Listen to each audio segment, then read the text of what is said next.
This is Guardian Radio, your station for up-to-the-minute news, intelligent, interactive, and engaging conversation. 96.9 FM. The views and opinions of the hosts and guests are their own and do not necessarily reflect the position of the management and staff of Guardian Network.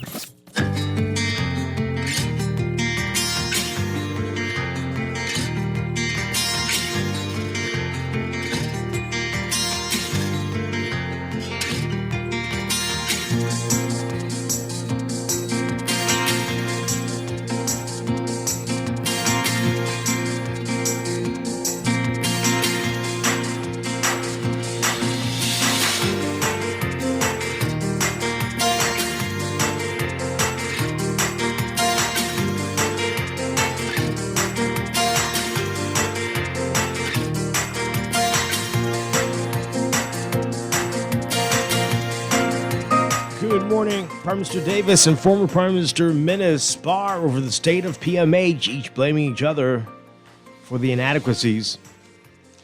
Immigration Minister Bell calls for calmer heads over the immigration issue.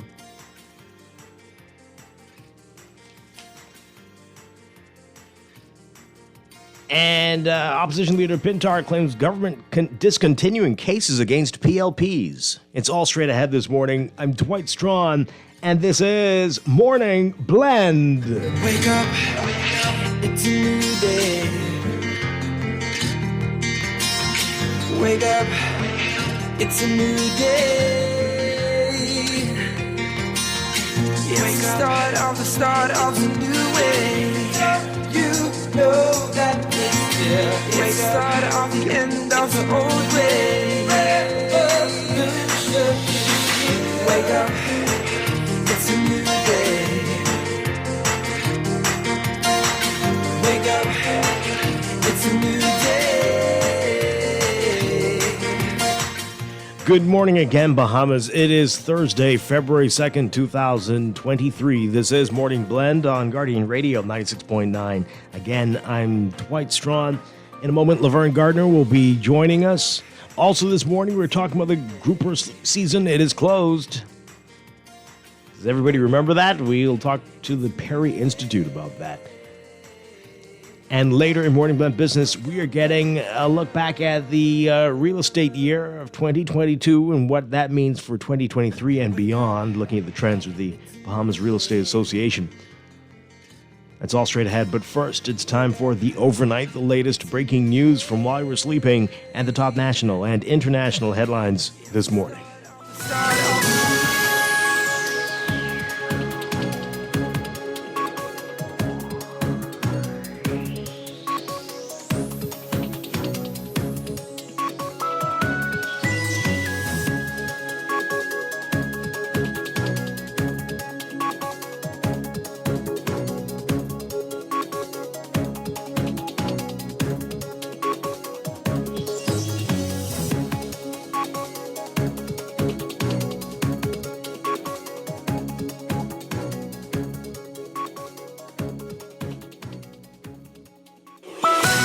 In the overnight, the state of Princess Margaret Hospital becoming fodder for debate in the House of Assembly, with Prime Minister Philip Davis saying he did not know that PMH was in as bad a condition as it was, while declaring, quote, the neglect of our healthcare system in recent years was indefensible. Prime Minister fired off a series of accusations after former Prime Minister Dr. Minnis lambasted what he said is Davis's sudden realization that the facility is in crisis. Davis, who toured the hospital on Saturday, charged that Minnis did nothing to improve the infrastructure of PMH during his 4.5 years in office. Following that tour, the Prime Minister said the facility was in crisis and that he was moved by the scenes of patients lying in the hallways on gurneys. But Minnis questioned if the Prime Minister was serious. He said during debate on the Nurses and Midwives bill, quote, sadly, we have a leader who is out of touch, usually out of town, out of his depth, and out of ideas in most areas of public policy. We have a leader who prefers public relations and pandering rather than substance and actions. The nation was surprised the other day to see the Prime Minister expressing shock and surprise at the conditions at Princess Margaret Hospital. Minnis pointed to comments Davis made during that tour during another tour of PMH in September 21, shortly after taking office. He said at that time, Davis described conditions at the hospital, which was dealing with a surge in COVID patients, as, quote, bleak and dismal.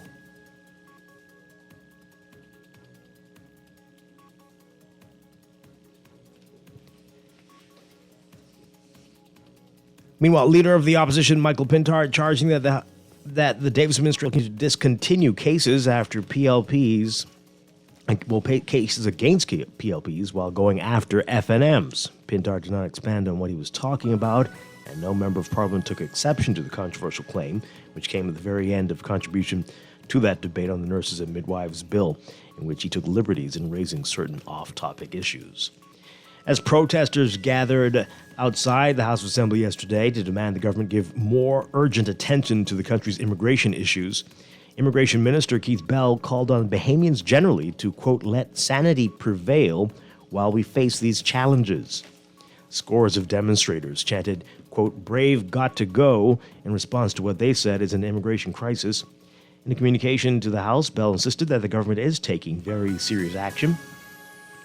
He said, quote, during my last communication, I spoke to the dangers of misinformation and untruths being spread via social media and other outlets. I've sought to outline as clear as I can the government's immigration policies and what we've done to address the challenges. I've outlined how the protest based on an imaginary immigration bill was untrue, of how the protest based on the imaginary shantytown on Paradise Island was untrue, and now today here we are. There are no hidden deals, there are no surprises, there's no conspiracy. Bell said over the past 2 days, hundreds of migrants have been repatriated, but a worsening economic and security situation in Haiti has led to hundreds of migrants arriving in the Bahamas. Bell said the Department of Immigration has taken a number of steps to safeguard the country in recent months. And a doctor convicted of rape said he intends to represent himself at the penalty phase of his trial. Gerald Mark Forbes informing Acting Chief Magistrate Bernard Turner of his stance shortly after his trial.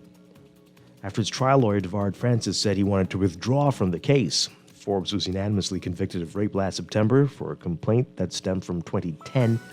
Forbes, who's been on remand since his conviction, has lost a considerable amount of weight. Prosecutors accused Forbes of forcing himself on a woman after he tricked her into letting him into her office around 7 a.m. on March 9, 2010. The victim worked in the plaza where Forbes ran his clinic, Carmichael Medical. A few days before the assault, Forbes asked the woman if she could answer the phone to the clinic when he wasn't there. On the day in question, he came to her workplace to bring her the cordless phone. However, once inside, Forbes, who's now 52, allegedly manhandled the woman and raped her in the bathroom. A doctor who examined the woman shortly after said that she was sad, depressed, and had contusions to her genitals. You can read more about this story in today's Nassau Guardian. Overseas, Jamaica's prime minister saying his government is willing to send soldiers and police officers to Haiti as part of a proposed multinational security assistance deployment.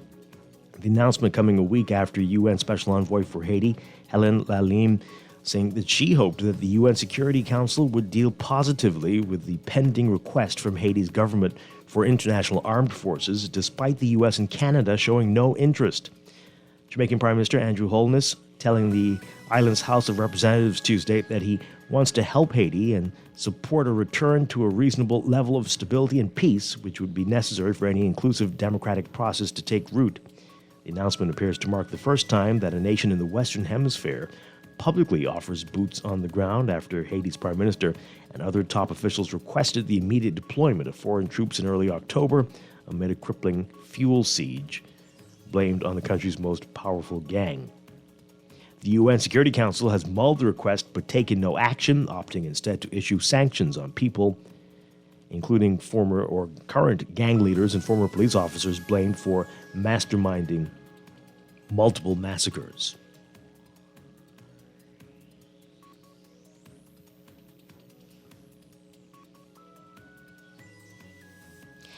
And the United States and the Philippines announcing an agreement today to expand America's military presence in the Southeast Asian country, with U.S. forces granting access to 4 more Philippine military camps effectively giving Washington new ground to ramp up deterrence against China.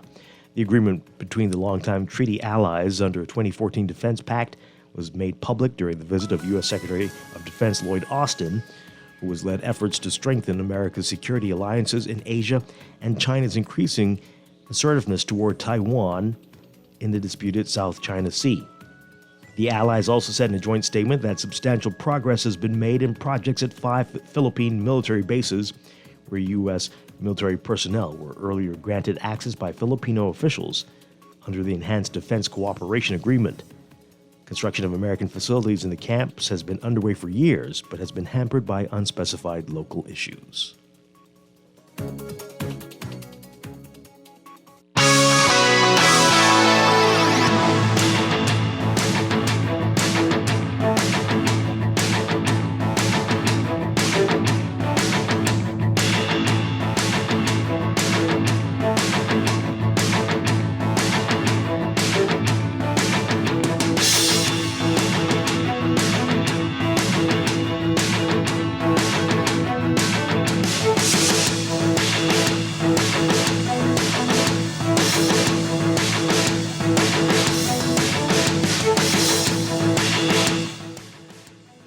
In sports, the top seeds all came out to play, advancing to the basketball championships at the Bahamas Association of Independent Secondary Schools at the Kendall Isaacs Gym yesterday. This is BAISS. In the senior boys division, it wasn't an easy task for the pennant-winning Charles W. Saunders Cougars. The Cougars found themselves down by 10 at the beginning of the first quarter, but executed a full-court press on the unsuspecting Kingsway Academy Saints, forcing turnovers and triggering their offense, particularly in transition. In total, the Cougars outscored the Saints 33-13 in the fourth to win going away. They entered the fourth trailing by 10 and ended up winning by 10, 79-69. In the senior girls division, the pennant-winning St. Augustine's College Big Red Machine took out the Queens College Comets 48-27. And the pennant-winning Jordan Prince William Falcons defeated the St. John's College Giants in the junior boys division 48-26. The Saints completely derailed the Comets in the junior girls division 31-1. Yeah, you heard that right. Check out today's sports section for more on that. From the NFL, you've heard it by now, and this time it's supposedly for good. Tom Brady says he's done. The 7-time Super Bowl winner with New England and Tampa Bay, announcing his retirement from the NFL Wednesday, exactly 1 year after first saying his playing days were over by posting a brief video lasting just under 1 minute on social media. Unlike last winter, though, the most successful quarterback in NFL history, as well as one of the greatest athletes in team sports, says his decision this time is final. He briefly retired after the 2021 season, but wound up coming back for one more year with the Buccaneers.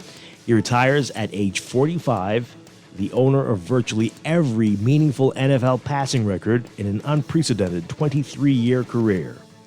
A year ago when he retired, it was in the form of a long Instagram post, but about 6 weeks later, he decided to return for one more run, citing, quote, unfinished business after an early playoff exit.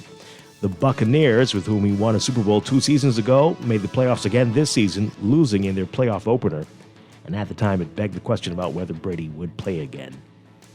Of course, we got that answer just a couple of weeks later. But Tom Brady, definitely the GOAT. That's sports. The overnight, time for your first look at weather.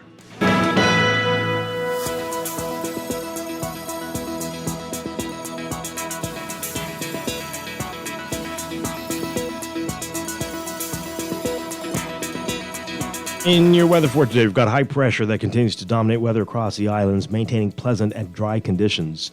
Beachgoers should be alert, though, for rip currents along East Coast beaches in the southeastern islands. For all areas today, your forecast calls for mostly sunny and warm conditions, becoming fair and mild tonight with breezy conditions in the southeast Bahamas. A slight chance of an isolated shower in the southeastern islands as well. For boaters, a small gravity caution remains in effect for the islands. Winds east to southeast at 10 knots or less in the northwest Bahamas, 10 to 15 in the central islands, 15 to 20 at easterly, at 15 to 20 in the southeast Bahamas. Seas 1 to 3 feet in the northwestern islands, 2 to 4 feet in the central islands, and 4 to 6 feet in the southeast Bahamas.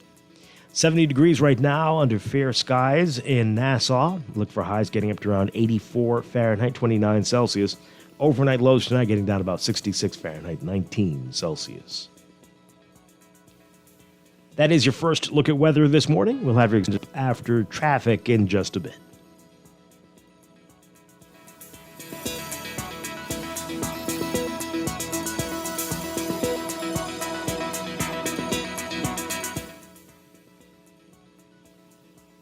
You're listening to Morning Blend. When we come back, we're discussing the day's top stories right here on your home for fresh news and smart talk all day. Guardian Radio 96.9.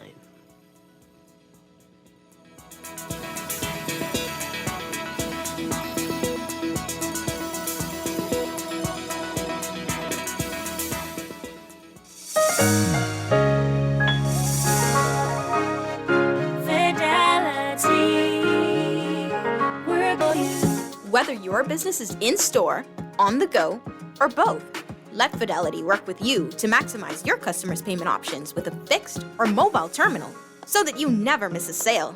It's safer than cash and more convenient so that you can take your business anywhere. For details, contact a business development officer today at 356-7764 in Nassau or 352-6676 in Freeport, or visit our website at fidelitygroup.com.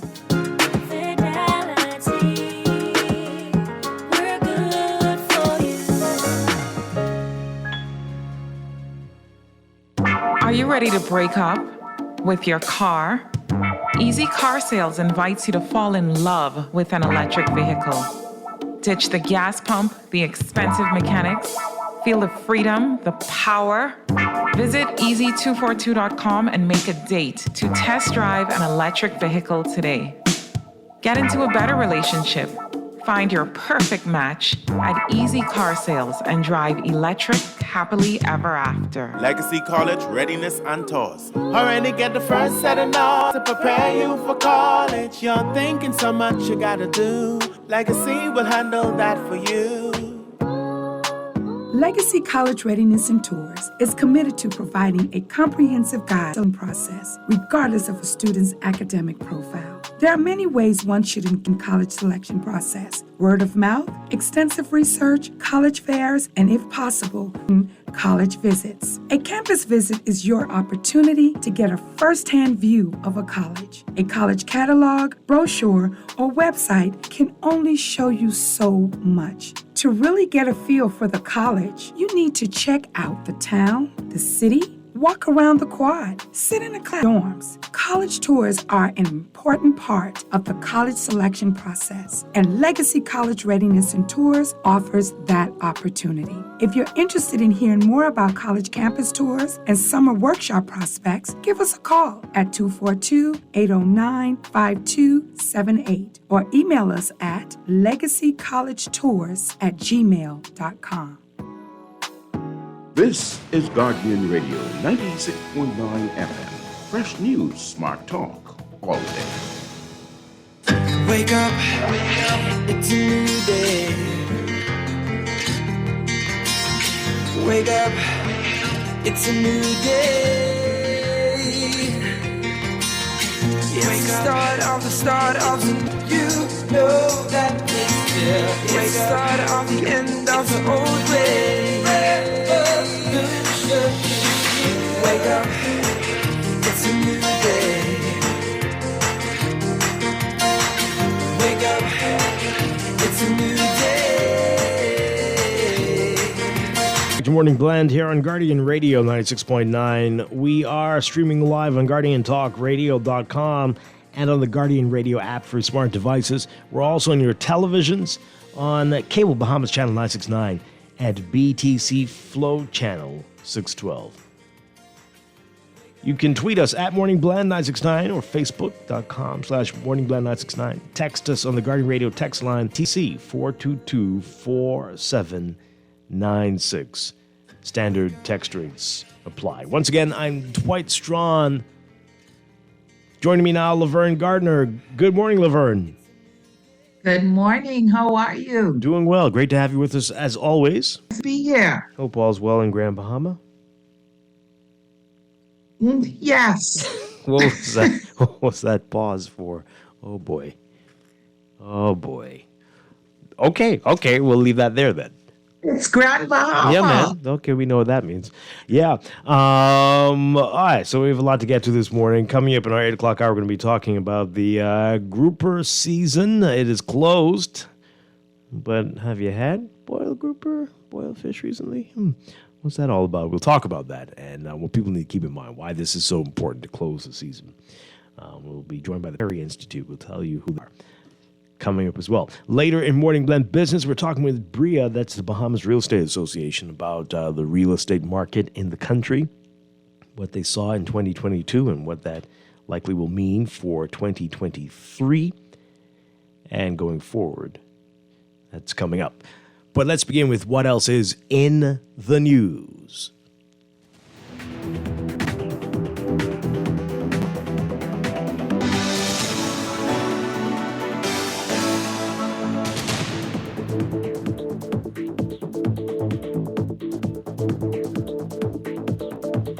So, Laverne, I came in here today and I said, I think I got a little worked up yesterday.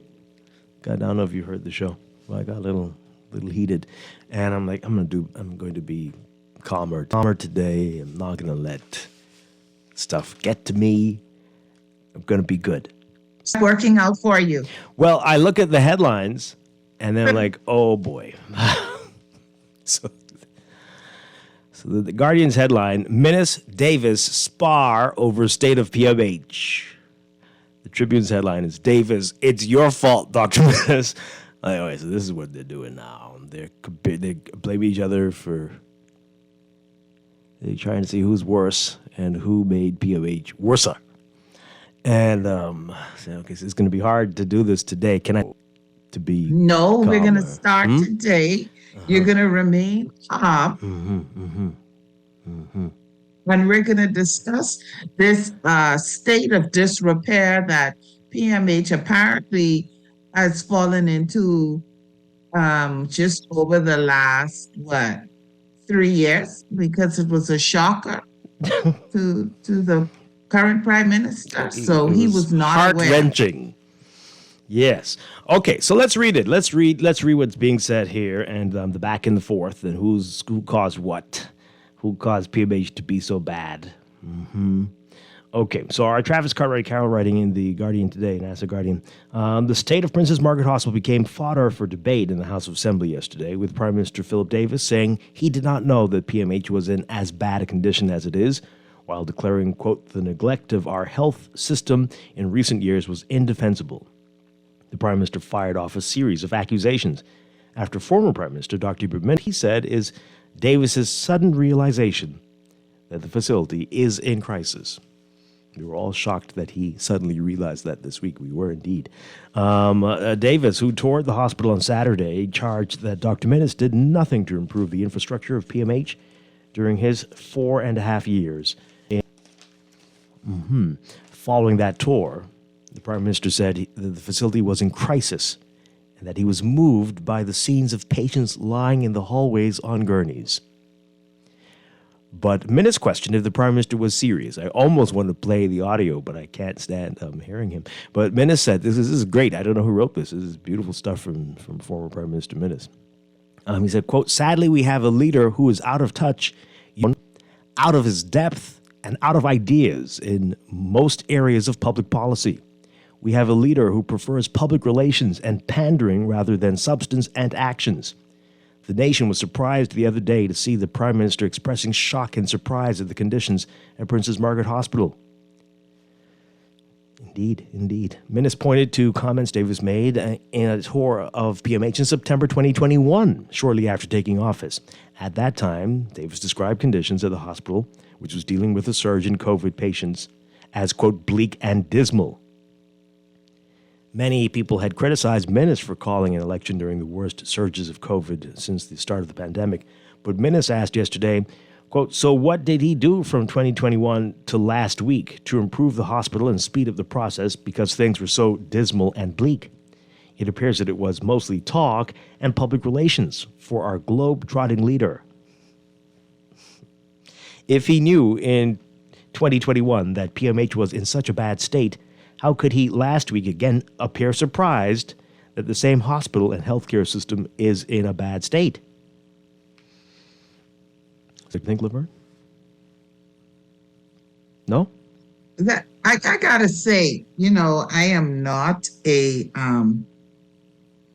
much like you said. Let me put it on you. You said you would play the recording, but you don't want to hear his voice. Not really, no. So I'm in that same boat, but I gotta tell you, as far as rebuttals go, Yeah, man, that was a good one. We should speak like this all the time.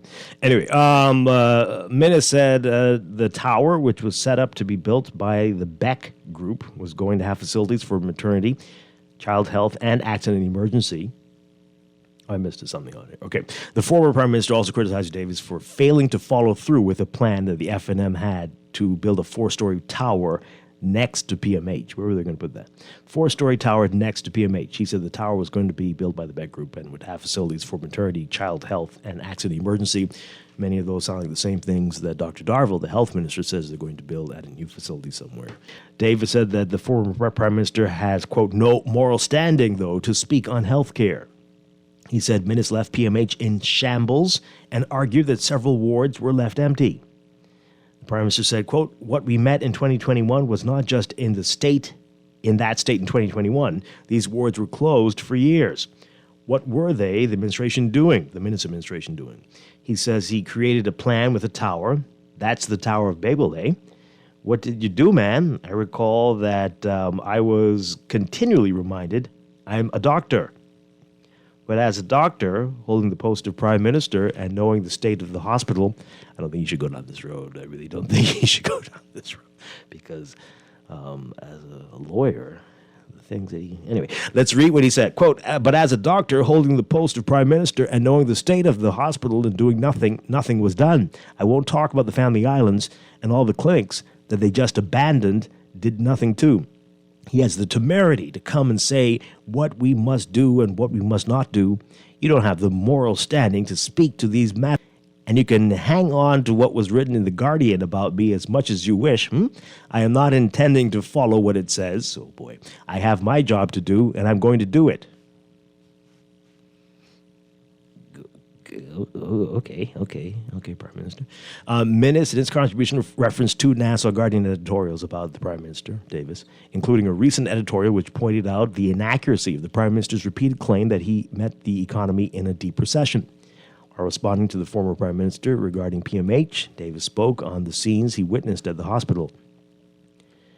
He said, quote, when I walked through that hospital and when I saw those people, they were the least amongst us, man. You could look at them and see they could hardly afford to be there. They were the least amongst us. However, they spin around, and what I said about a crisis, about me seeming surprised, whatever you say, what I know is how moved I was when I saw hundreds of indigenous Bahamians. What now? Who? Indigenous Bahamians. What? Okay.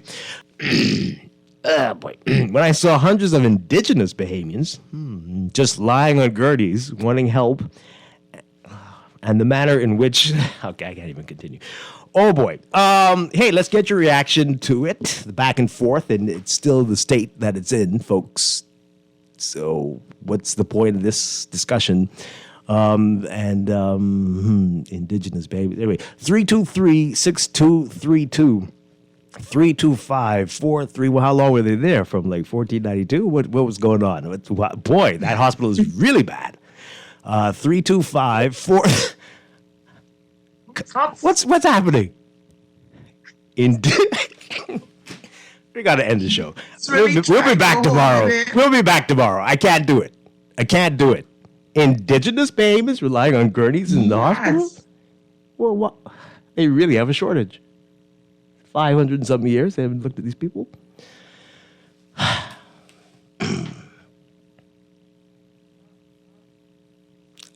Laverne, can you talk for a few minutes? I'm going to get some... Oh, sure. Oh, man. I don't understand. Am I in indigenous behavior? Well, I don't know. I don't know. I don't think so. I don't know what's happening.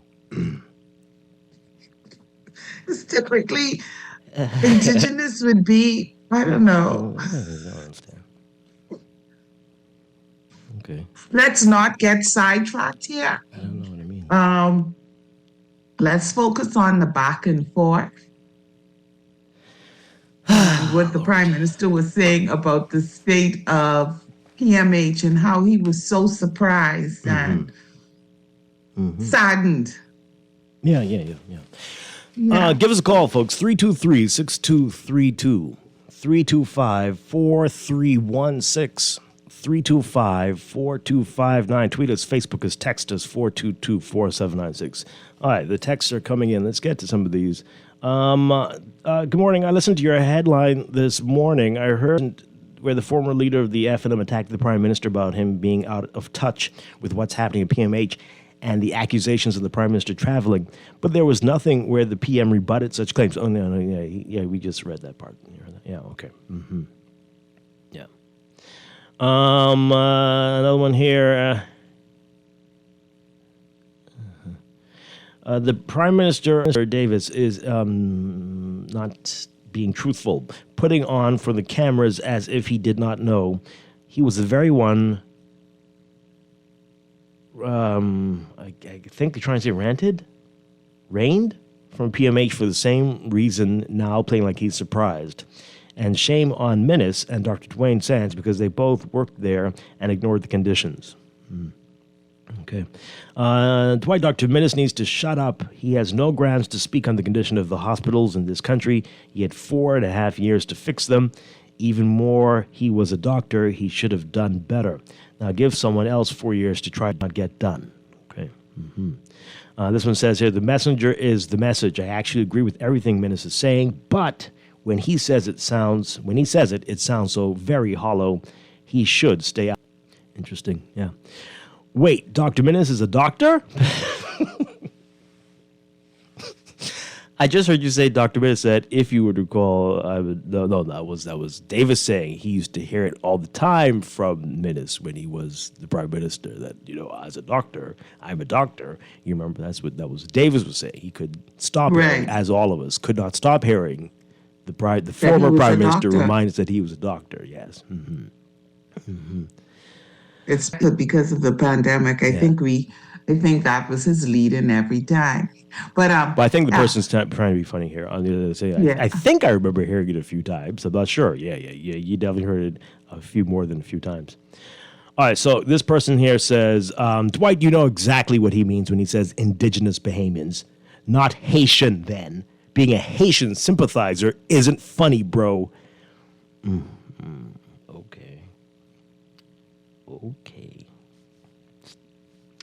Okay, texter. All right. Anyway, morning, Glenn. What was the Prime Minister expecting Minnis to do during a pandemic when the country was closed and no money was being generated? Is he serious? No. When last you went to PMH for service, Dwight? Right before the pandemic. Not for me, but it was there for a lot, and it wasn't fun. But I appreciate the people there. I do appreciate them. They're trying their very best in some difficult conditions, definitely. This person, all of them did nothing to improve the state of PMH. That's the text of the day. Text of the day, yeah. I'm going to have to agree, and I know some callers or texters are going to say, but, the Prime Minister's only been the Prime Minister for 2 years. But, it's fine for him to tour the hospital and see the state of disrepair that the hospital is in. But just listening to him speaking about it, two things really stood out to me. How were you surprised? How many memes, WhatsApp videos, you've seen none of this? You're insulated that the people, patients, people in need of medical services have posted, have sent, have talked about. I mean, we've seen it all. But you've seen none of that? You had no clue? Or is it that it's worse than you thought it was? And then I also feel that some of it was a bit of pandering and trying to pull on the hearts to, these people, they're the least among us, and and indigenous Bahamians laying in hospital beds. Yeah. Yeah. That's crazy. This person says your politicians and governments don't seem to have much truth in them. They like to play the blame game while Bahamians are catching hell. Shame on them all. And this text here, the conditions explain the type of service we get at PMH. The nurses are doing their best in that environment. Yeah, absolutely. All right. I have to go back to that text about the Haitian sympathizer. I'm sorry, did I miss that? What? I didn't hear you say anything about being a sympathizer. I only heard exactly. No, yeah, they said what he afterward, means. being a Haitian sympathizer is not cool. I missed that part totally. Oh, okay. It's not cool, bro. Being a Haitian sympathizer is not cool. Well, well, that explains a lot, folks, if that's what you think. That is one thing to sympathize, and I think everybody should sympathize with what's going on in Haiti. But as you heard the show yesterday, the folks out there who are hiring undocumented people, no matter where they come from, and who don't give a crap, as we heard yesterday, apparently, because they have to do what they have to do. Those are the folks you need to be concerned about, because we should all feel very sorry for what's happening to the people of Haiti. Everybody should, especially it's us. Yeah, well, especially if you're going around calling yourself a Christian, you should, right? And a human, you should. Right. So that's not the problem. Because if this were happening in the Bahamas, you'd hope that people would be sympathetic to our problems too, right? So get it right. Now, if you're harboring, hiring, helping people to break the law, you're the problem. Having sympathy. 100%. Having sympathy. There's nothing is something wrong with totally having different. sympathy. So check yourself, bro. Anyway.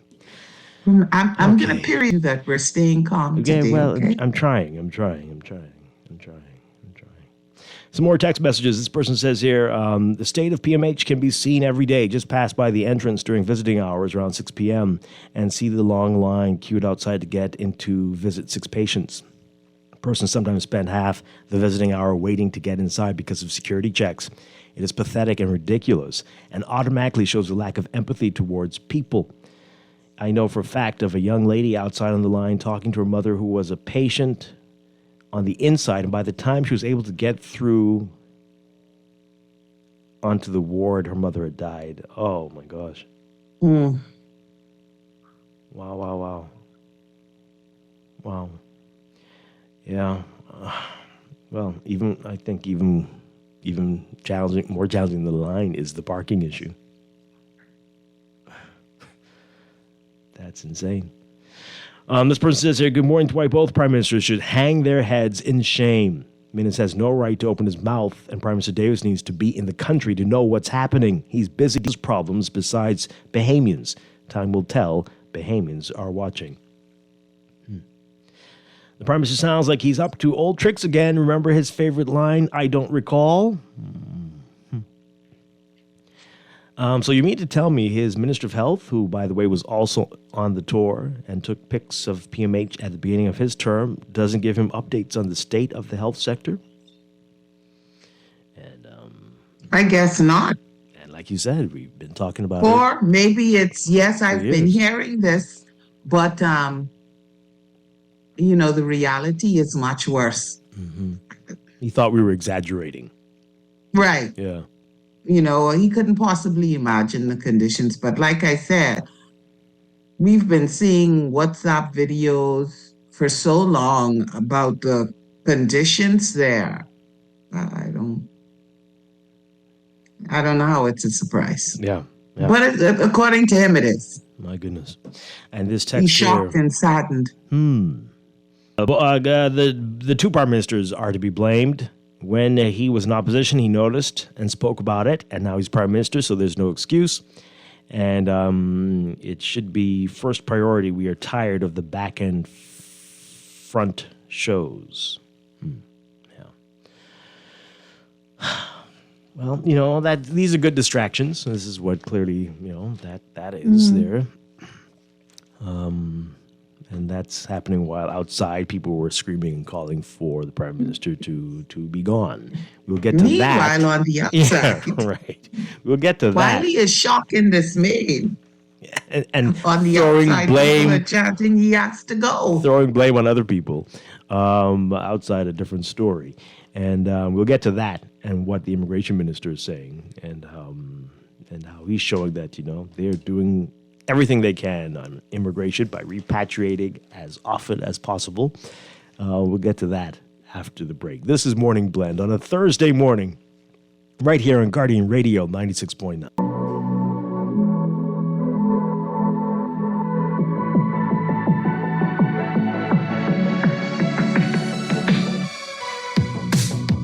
Always say you love me, but you always make it all about you, especially when you've had a few. Oh yeah, all the things I heard from your ex, now they make a whole lot of sense. Already feel bad for your next to have to put up with you. Oh yeah, worked on myself, opened my eyes. You hate my friends, turns out they were right. It takes two to make it all go right. But with you, it's always my fault and your short views, just like a time bomb. And I think you should take a second just to look at your reflection, baby. Maybe you're the problem. Okay, you see a pattern, your point of view, got it all backwards. You should take your little finger and just point it in the mirror, baby. Maybe you're the problem. 96.9 FM, Nassau, Bahamas.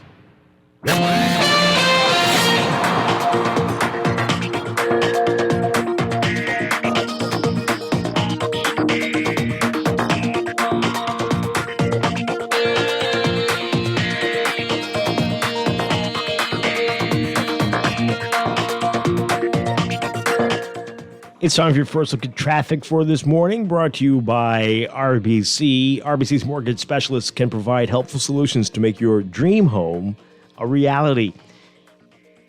In your real-time traffic this morning, as usual, Milo Butler Highway is seeing heavy traffic this morning from Fire Trail all the way up to Tawny Glooms Darling Highway in the northbound lanes there. That's traffic's backed up along Fire Trail as well, eastbound to the Fire Trail Milo Butler Highway roundabout. Gladstone Road also busy. Just north of Fire Trail, you can see that line of traffic in front of you heading up to JFK Drive, northbound lane there.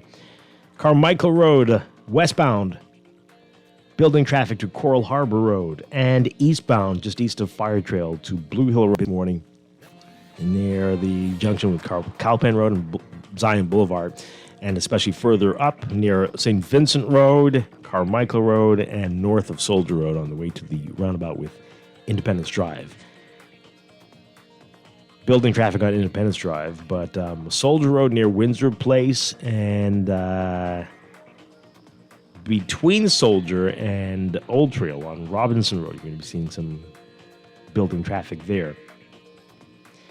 And Eastern Road seeing some heavy traffic just east, well, actually from San Souci straight up to Johnson Road already, westbound. Prince Charles Drive near Elizabeth Estates looking heavy for you, and Foxhill Road congestion there from Yamacraw Hill Road straight up to the intersection with Prince Charles Drive. That's what we're seeing so far. We'll have another update for you after the 8 o'clock news. That's your Morning Blend Traffic Alert brought to you by RBC. Visit rbc.com/take 60 seconds to connect with an RBC mortgage specialist.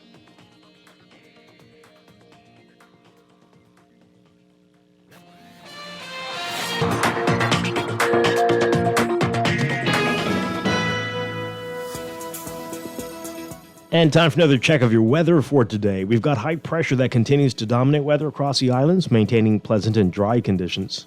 For all areas today, mostly sunny and warm, becoming fair and mild tonight. Breezy in the southeast Bahamas. Slight chance of isolated showers in the southeastern islands. For boaters, a small craft caution remains in effect for the southeast Bahamas.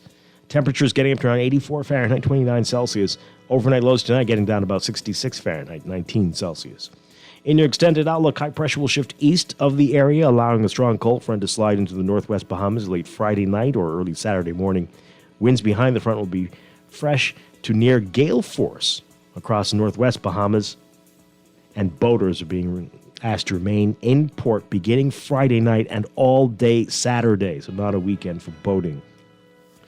Friday, look for partly sunny and warm conditions with increasing clouds, scattered showers, and isolated thunderstorms by nighttime in the northwest Bahamas as that front moves through. Sunny and warm, becoming fair islands. By Saturday, partly cloudy to cloudy, very windy, with scattered showers and isolated thunderstorms in the northwest and central Bahamas. Variably cloudy and a bit breezy with a chance of isolated showers in the southeast Bahamas. That's your Morning Blend weather check. We'll be back with more Morning Blend after these messages here on Guardian Radio 96.9.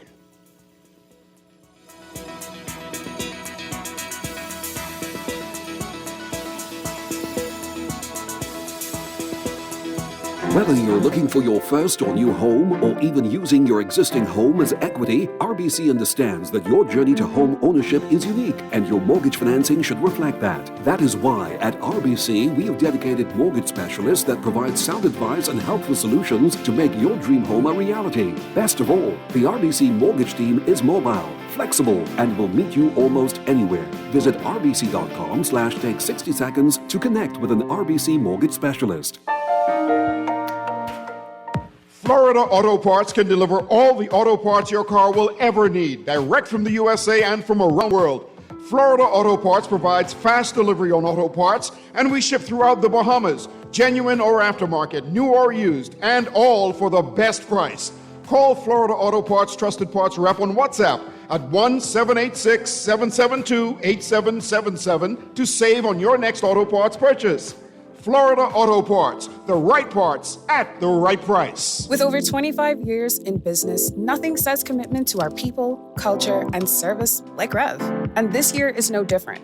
We will continue to elevate your home experience for you to create and share memories for years to come,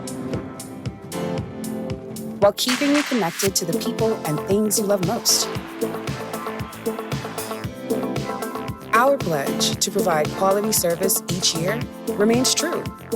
Rev is made for you.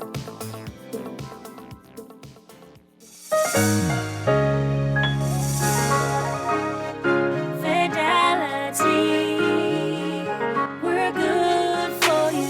With so much going on in the world today, only it can be risky.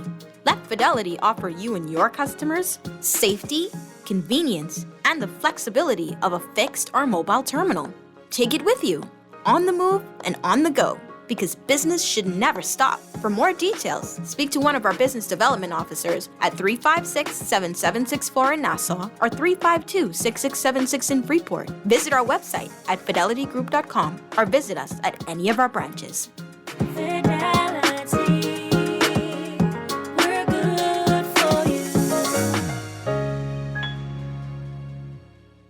Technology serves to make our lives better, so why not your business too? At Custom Computers, we've been maintaining our knowledge and relationships with top tech companies since 1987 and carry only the most trusted brands like Apple, Microsoft, HP, and more. No company has helped more businesses build reliable IT systems than Custom Computers. You name it, we've done it. Call 396-1101 to talk to any of our business experts. Find trust in your tech. Count on Custom Computers. Ready to save? You can put into the CFAL Savings Express Plan and make sure your money keeps growing. Earn interest on your savings while you're sleeping, eating, or standing in line at the bank. Ready to invest? Start by putting $1,000 into our mutual funds and earn interest there too. Because at CFAL, your interest is our interest. Visit CFAL.com to start now. CFAL. Growing wealth for future generations of Bahamians. Screws and Fasteners World, Balfour Avenue and Palm Beach Street, has those hard-to-find fasteners for you right now. You can find stainless steel regular hex, carriage bolts, galvanized bolts, threaded rods, nails, self-tap screws, sex bolts, anchor bolts, turnbuckles, masonry tools, hand tools, and weed whacker strings. Check out the rope selection and car body fasteners too. Special orders are welcome. It's your #1 fastener store. Screws and Fasteners World, Balfour Avenue and Palm Beach Streets. Call 326-1976. This is Guardian Radio 96.9 FM. Fresh news, smart talk, all day. Just look at your reflection, baby, maybe you're the problem. Okay, you say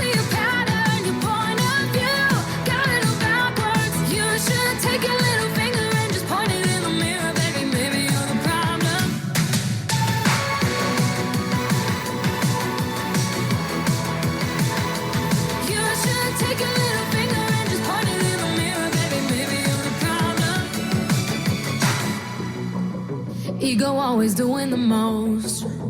Out of touch and not even close. Drama always follows you home, but I won't be waiting no more.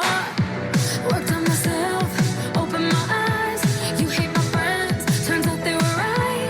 It takes two to make it all go right. We are back here with Morning Blend on Guardian Radio 96.9. Dwight Straw along with Laverne Gardner on this Thursday morning. Let's get on to what happened outside the House yesterday and what the immigration minister is saying. This text, Laverne says, PMH has a parking issue. People are being towed. They have names. I'm not sure. Why are they calling the names of the tow truck guys? Okay.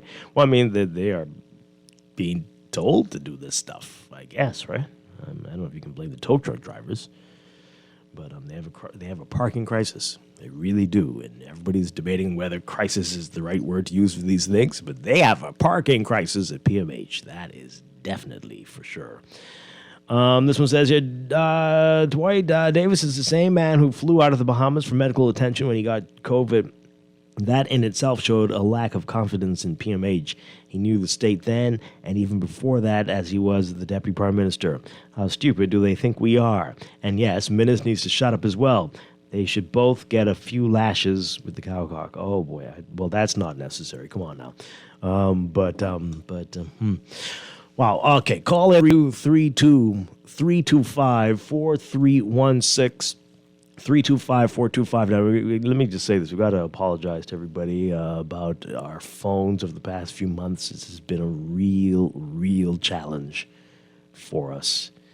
And we are sorting it out. Hopefully soon. Hopefully before the end of the week. But one day I'll write a book. One day I'll write a book, Laverne. Oh, that sounds exciting. Crisis. That should be the theme for the 50th anniversary of independence. Crisis. Oh boy. Anyway, so Bell calls. I'm so serious. It's sad, but it really should. There's no better word to describe what's going on around here. No. We have a lot to be thankful for, but there's a lot not going right. We have a lot of work to do as well. Bell calls for calmer heads over immigration issue. Our Krista Brown writing about it. As protesters gathered outside of the House of Assembly yesterday to demand the government give more urgent attention to the country's immigration issues, Minister of Immigration Keith Bell called on Bahamians generally to, quote, let sanity prevail while we face these challenges. It's asking a lot. Scores of demonstrators chanted, "Brave got to go," in response to what they said is an immigration crisis. In a communication to the House, though, Bell insisted that the government is taking very serious action. He said, quote, "During my last communication, I spoke to the dangers of misinformation and untruths being spread via social media and other outlets. I have sought to outline as clear as I can the government's immigration policies and what we have done to address the challenges. I have outlined how the protest, based on an imaginary immigration bill, was untrue, of how the protest based on the imaginary shanty town on Paradise Island was untrue, and now, today, here we are. There are no hidden deals, there are no surprises, there is no conspiracy." He says he's not aware of any members opposite proposing and seeking to promote any policy which would erode the sovereignty or integrity of the country.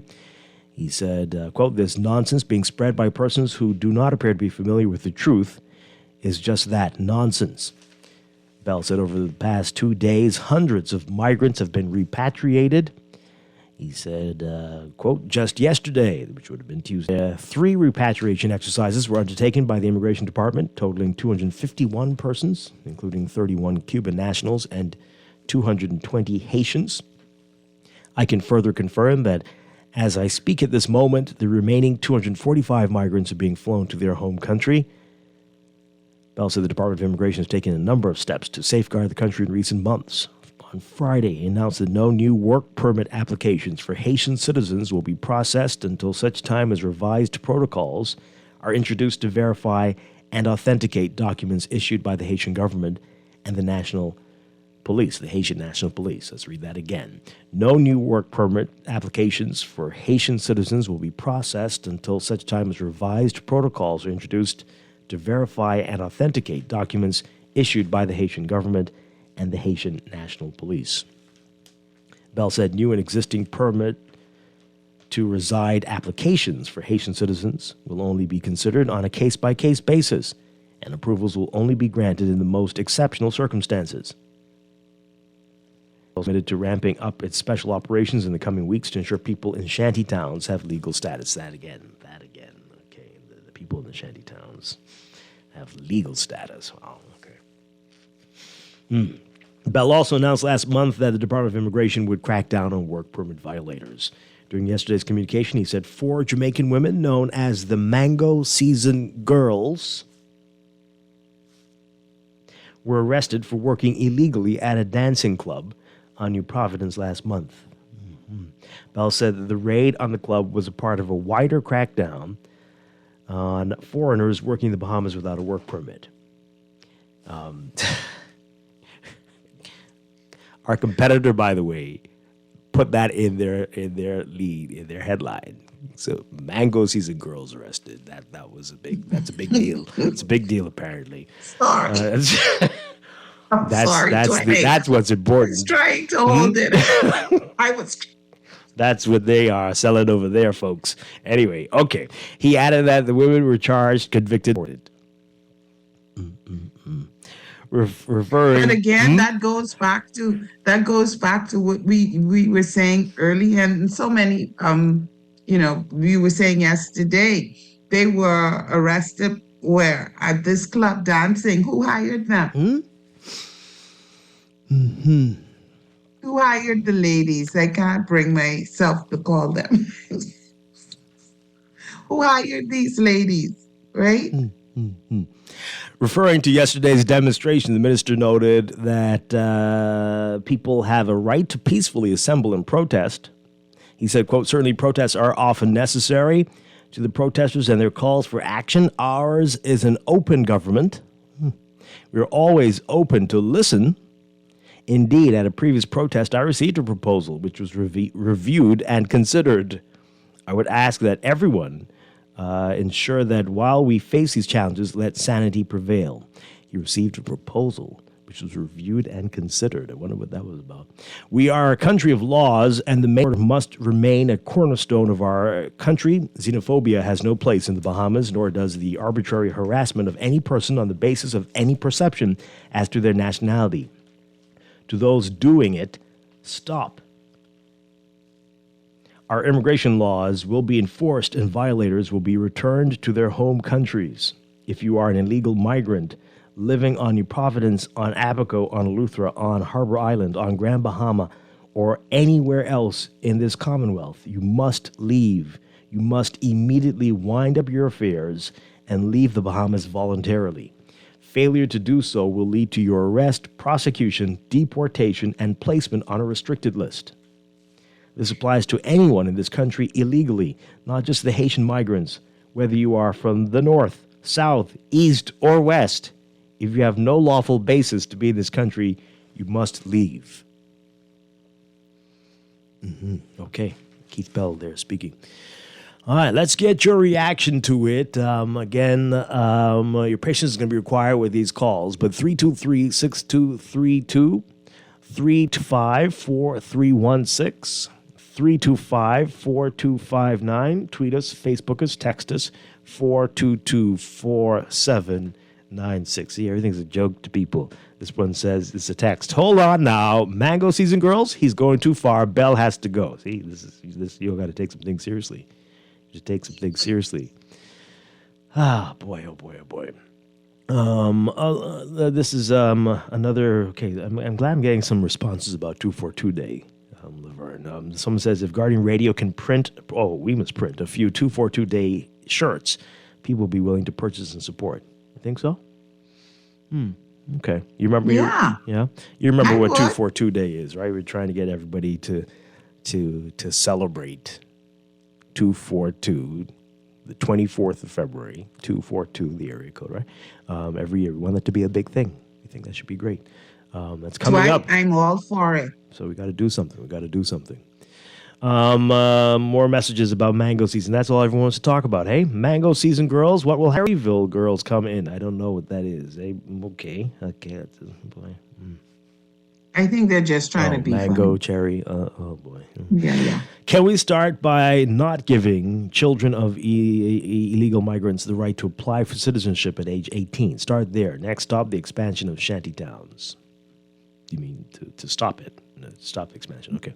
Well, you'd have to make that a constitutional referendum to do that. That is built into the Constitution. They have the right to apply for citizenship at the age of 18. Now, if you want that to change, we need to have a referendum. Yeah? Another one. Leave the mango season girls for real. Oh, boy. So, Dwight, the shanty towns that have grown up in Andros are imaginary.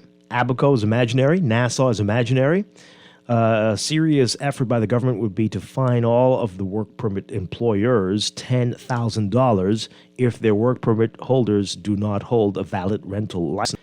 Well, I don't think he was saying that those were imaginary, just the Paradise Island one, the place that matters. That one is... Yeah, but Dwight, to be honest, I even take issue with that because he only pointed out, of course, two things. When clearly we have issues all over this country with undocumented migrants, right? If we just go based on videos of shanty towns popping up and expanding. Mm-hmm. So, to point to these two issues that may or may not be accurate is a bit misleading. Yeah. Wow. Those two, okay, fine. Those two things you're saying are incorrect, were misleading, were not correct. But what about the 5, 6, 7, 8? You know what I mean?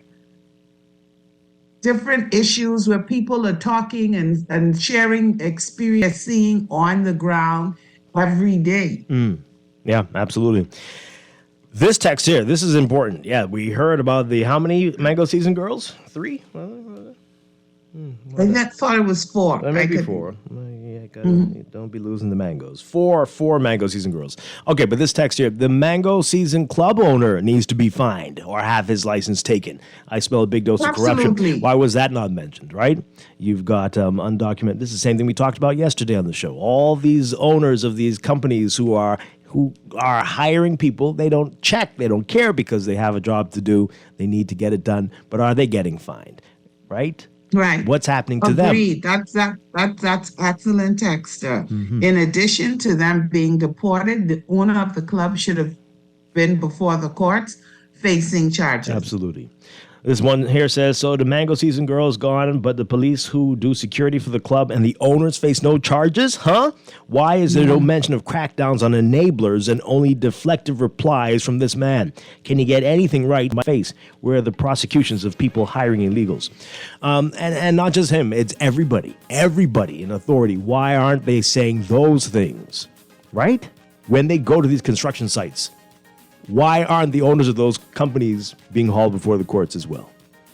We'll pick this up on the other side of the break. This is Morning Blend on Guardian Radio 96.9.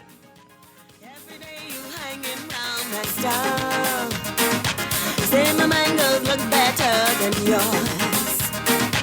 Got no money, why you bothering me? Why you know these mangoes ain't for free? My mangoes are special from the top of the tree, sitting in the basket, guaranteed to please. But I have to warn ya, they'll make you see stars, make you haul out at the moon, or run behind cars. This is Guardian Radio 96.9 FM, Nassau, Bahamas.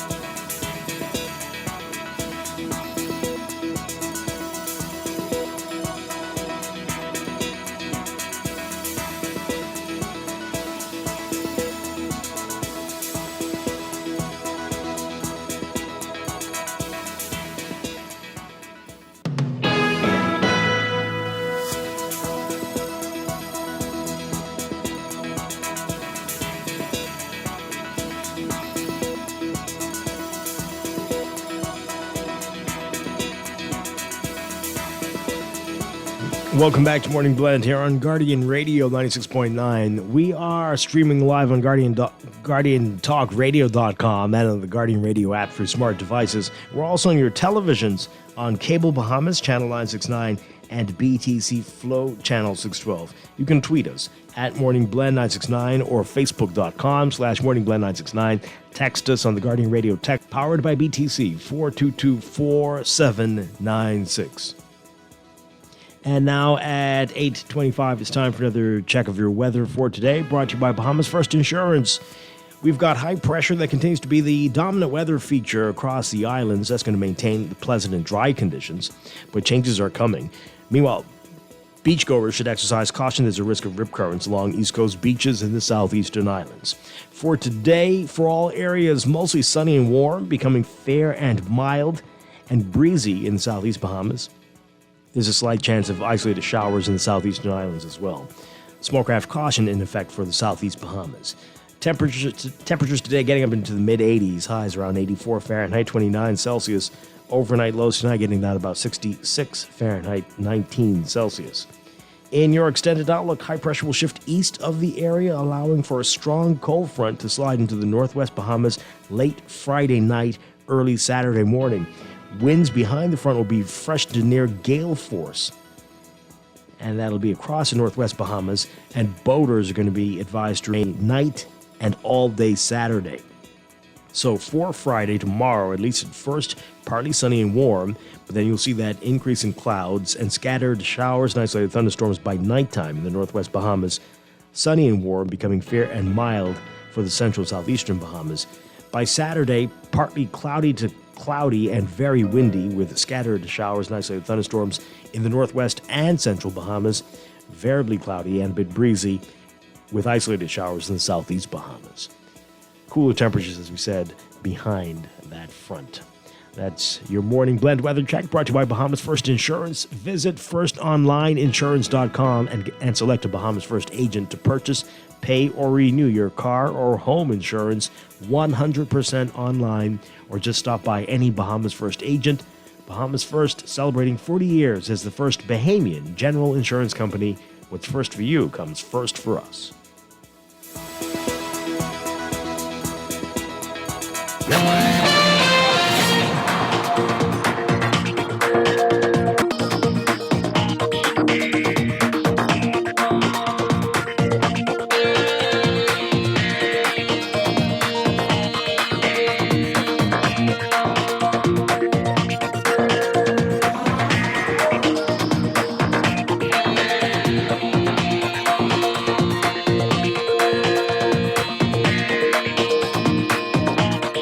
Time for another check of the traffic for this morning, brought to you by RBC. RBC's mortgage specialists can provide helpful solutions to make your dream home a reality. In your real-time traffic this morning, we're seeing Independence Drive, heavy traffic both directions, east and westbound this morning, between the roundabouts at Blue Hill Road and East Street. Blue Hill Road busy for you from St. Vincent straight up through that roundabout, on the way through Robinson Road up to about Cordo Avenue. Near Big Pond, you're going to be seeing that heavy traffic there, especially north of Soldier Road. Similar story on East Street, heavy traffic from Sapodilla Boulevard straight out East Street and Robinson Road, mainly northbound lanes for you. Soldier Road also congested near Windsor Place, and especially once you get north of Prince Charles Drive on your way to the intersection with Village, Bernard, and Wolf. That area looking challenging for you. Marathon Road northbound also seeing some heavy traffic. And Wolf Road between the Bernard, Wolf, Village, Soldier intersection and Marathon. Busy for you westbound this morning. Mackey Street as well, mainly northbound from just north of Wolf Road. And Shirley Street, seeing some congestion between Village Road and Mackey Street. So keep that in mind if you are there. Elsewhere, as usual, Milo Butler Highway, heavy traffic from Fire Trail all the way up. In fact, that's going to extend up to the six-legged roundabout, it looks like, this morning. And so not a place to be. Your alternate routes are busy as well. Gladstone Road, just north of Fire Trail, heavy traffic there. Carmichael, near the junction with Milo Butler Highway and Faith Avenue. That area looks very congested at this hour. Cowpen Road and Faith Avenue as well. And Carmichael westbound to be traffic out there. West Bay Street near New Providence Highway and Saunders Beach, eastbound traffic looking congested, and on the way through to Arawak, really seeing heavy traffic there as well. So a lot to deal with this morning. Good luck to you. That's your real-time traffic and your morning blend traffic alert brought to you by RBC. Visit rbc.com/take 60 seconds to connect with an RBC mortgage specialist.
We are back here with Morning Blend on Guardian Radio 96.9. Dwight Strachan with Laverne Gardner.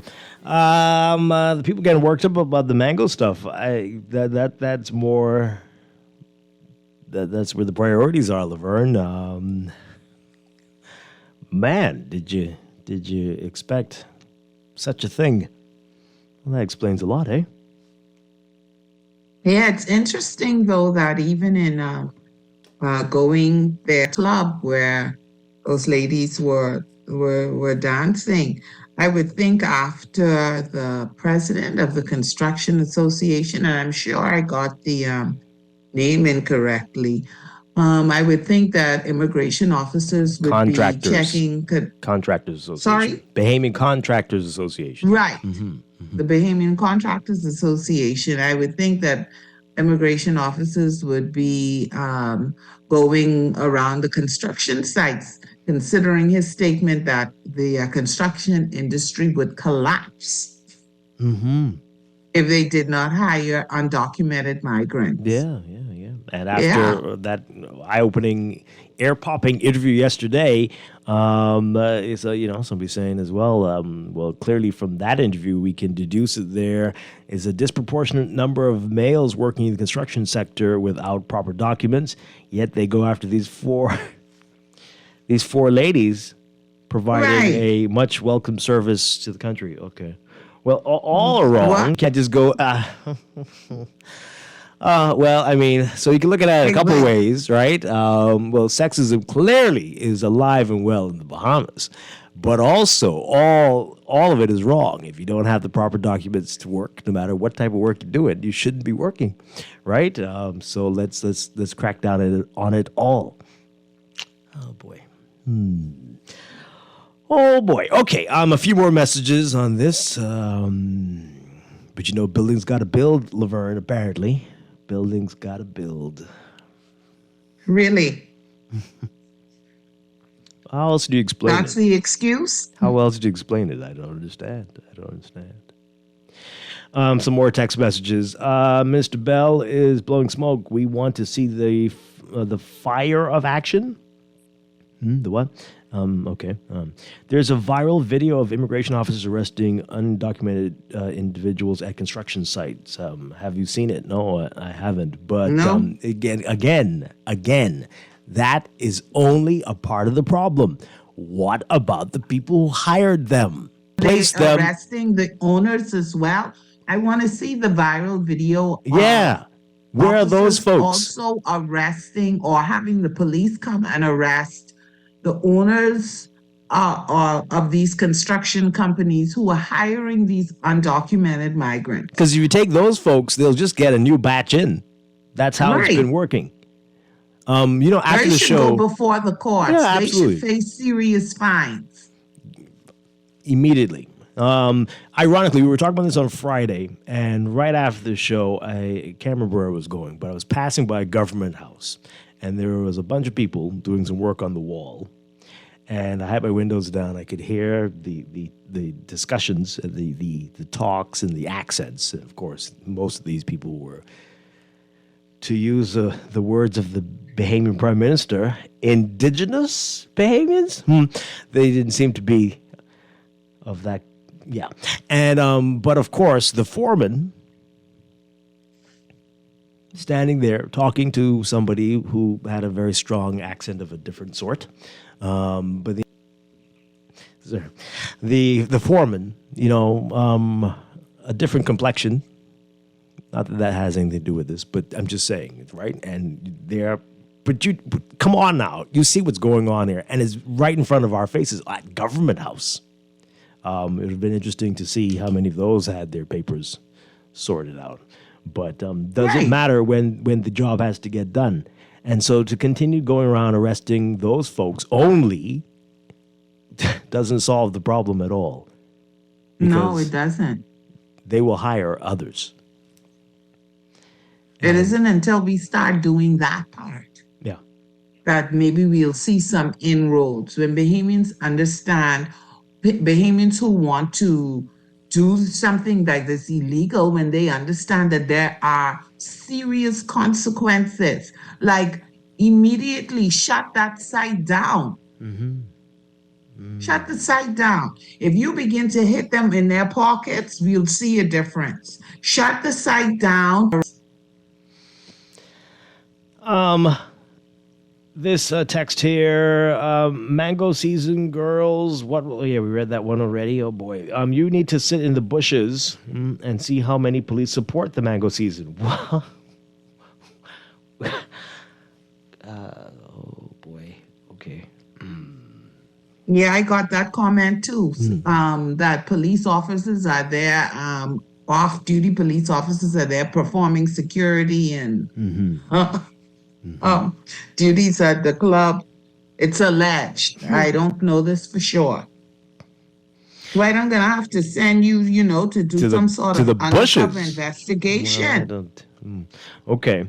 This person says here, this is the same person who earlier called me a Haitian sympathizer, said that I believe we should go after the employers. I hear a lot of Haitian-speaking people on Guardian Radio. What's up with that? Oh, dear Lord.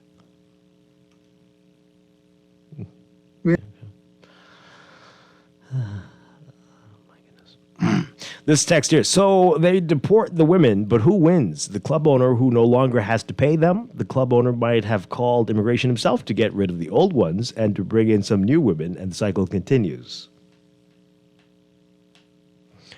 We're sinking deeper into the muck. I'm very worried of where this is going to go. Okay. I love all of God's people. This is trouble. I live in Engliston, and through my corner, there's 20 houses. Only 6 are occupied with Bahamians, Jamaicans and Haitians galore, even a Chinese. Oh, my dear. I went to an international food event, and to my surprise, to see so many nations in this small Bahama land, believe it or not, we are outnumbered. Okay, well, that doesn't mean what you think. Often, there are a lot of people who come in for that event, too, so you don't have to panic. But there are people from all over the world here. Yes, that's right. Outnumbered, I'm not. But it's a very diverse country. Okay. If Keith Bell would go hard after the undocumented migrants as hard as he went after the mango season girls... But they are under. Oh, you say? Oh, I added it. Sorry. Okay, let me change this. Listen to this now. If Keith Bell would go hard after the illegal Haitians, as hard as he went after the mango season girls, the Bahamas would be a much better place. He just told you he's repatriating people daily. They're repatriating daily, hundreds daily. So they are. If you believe that is going hard, they are going hard. But they're not cutting off the head, which is the people who keep employing people who are undocumented. Right? You see? So it's just a hotel. It's just a spinning wheel. More people come on and more people get off. And that will continue until you pull the plug on the wheel. But okay, if you think that's... there are 2 homes being built through my corner right now, and I haven't heard a Bahamian accent yet. Dwight, you hit the nail on the head. Specific to Harbor Island, there is not a single Haitian that is not employed by Bahamians. Our immigration problem is facilitated by the U.S. How did the U.S. get this? What? Okay. Well, that's interesting. Are the U.S. making the Bahamians hire the... Or are you saying in Harbor Island's only U.S. people who are owning... okay. Well, that's interesting.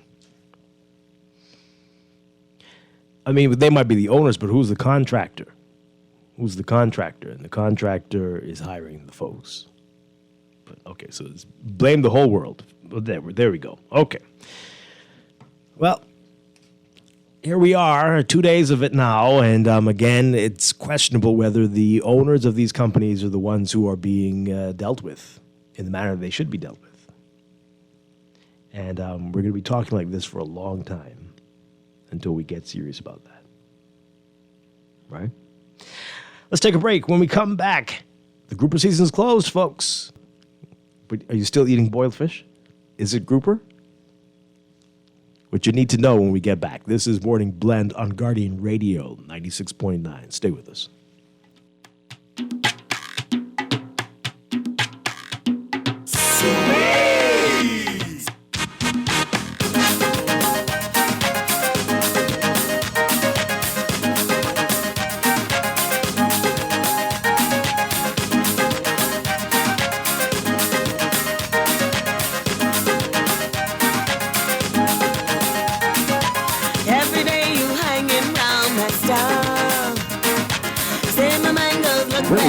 For your first or new home, or even using your existing home as equity, RBC understands that your journey to home ownership is unique, and your mortgage financing should reflect that. That is why at RBC we have dedicated mortgage specialists that provide sound advice and helpful solutions to make your dream home a reality. Best of all, the RBC mortgage team is mobile, flexible, and will meet you almost anywhere. Visit rbc.com/take 60 seconds to mortgage specialist.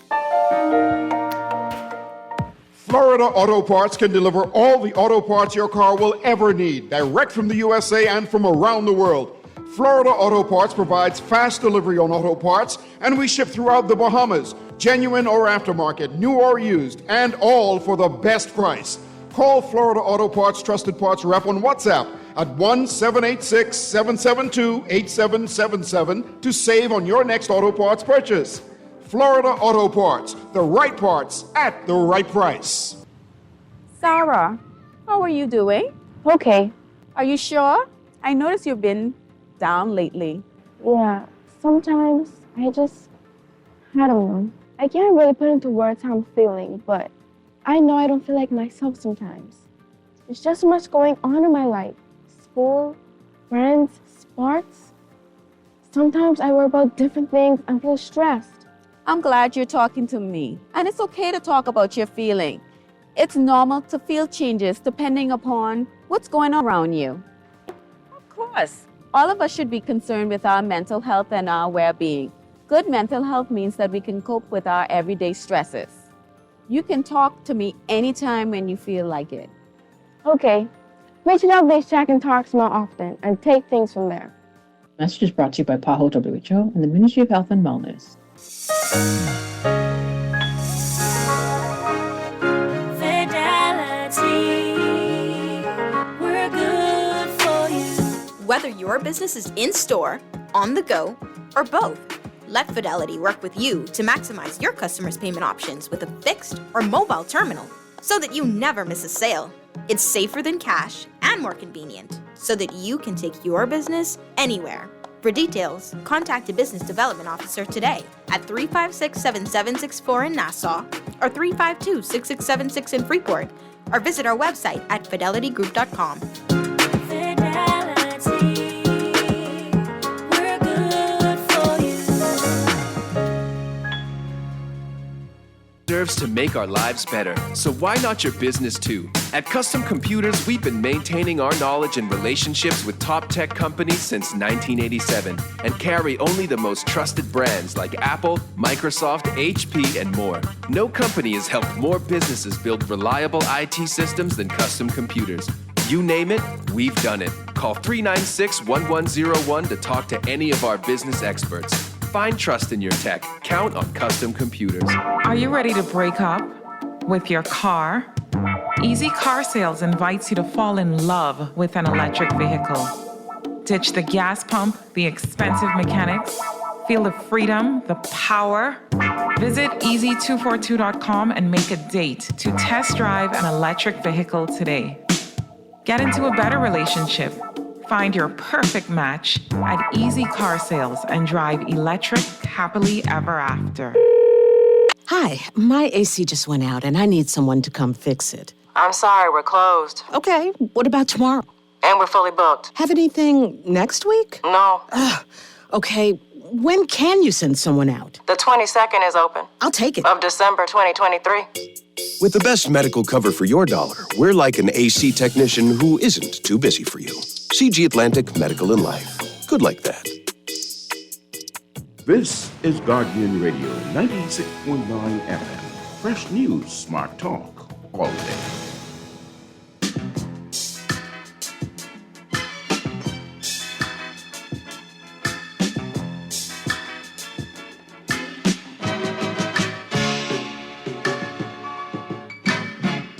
I'm out here fighting, hungry, this ain't biting,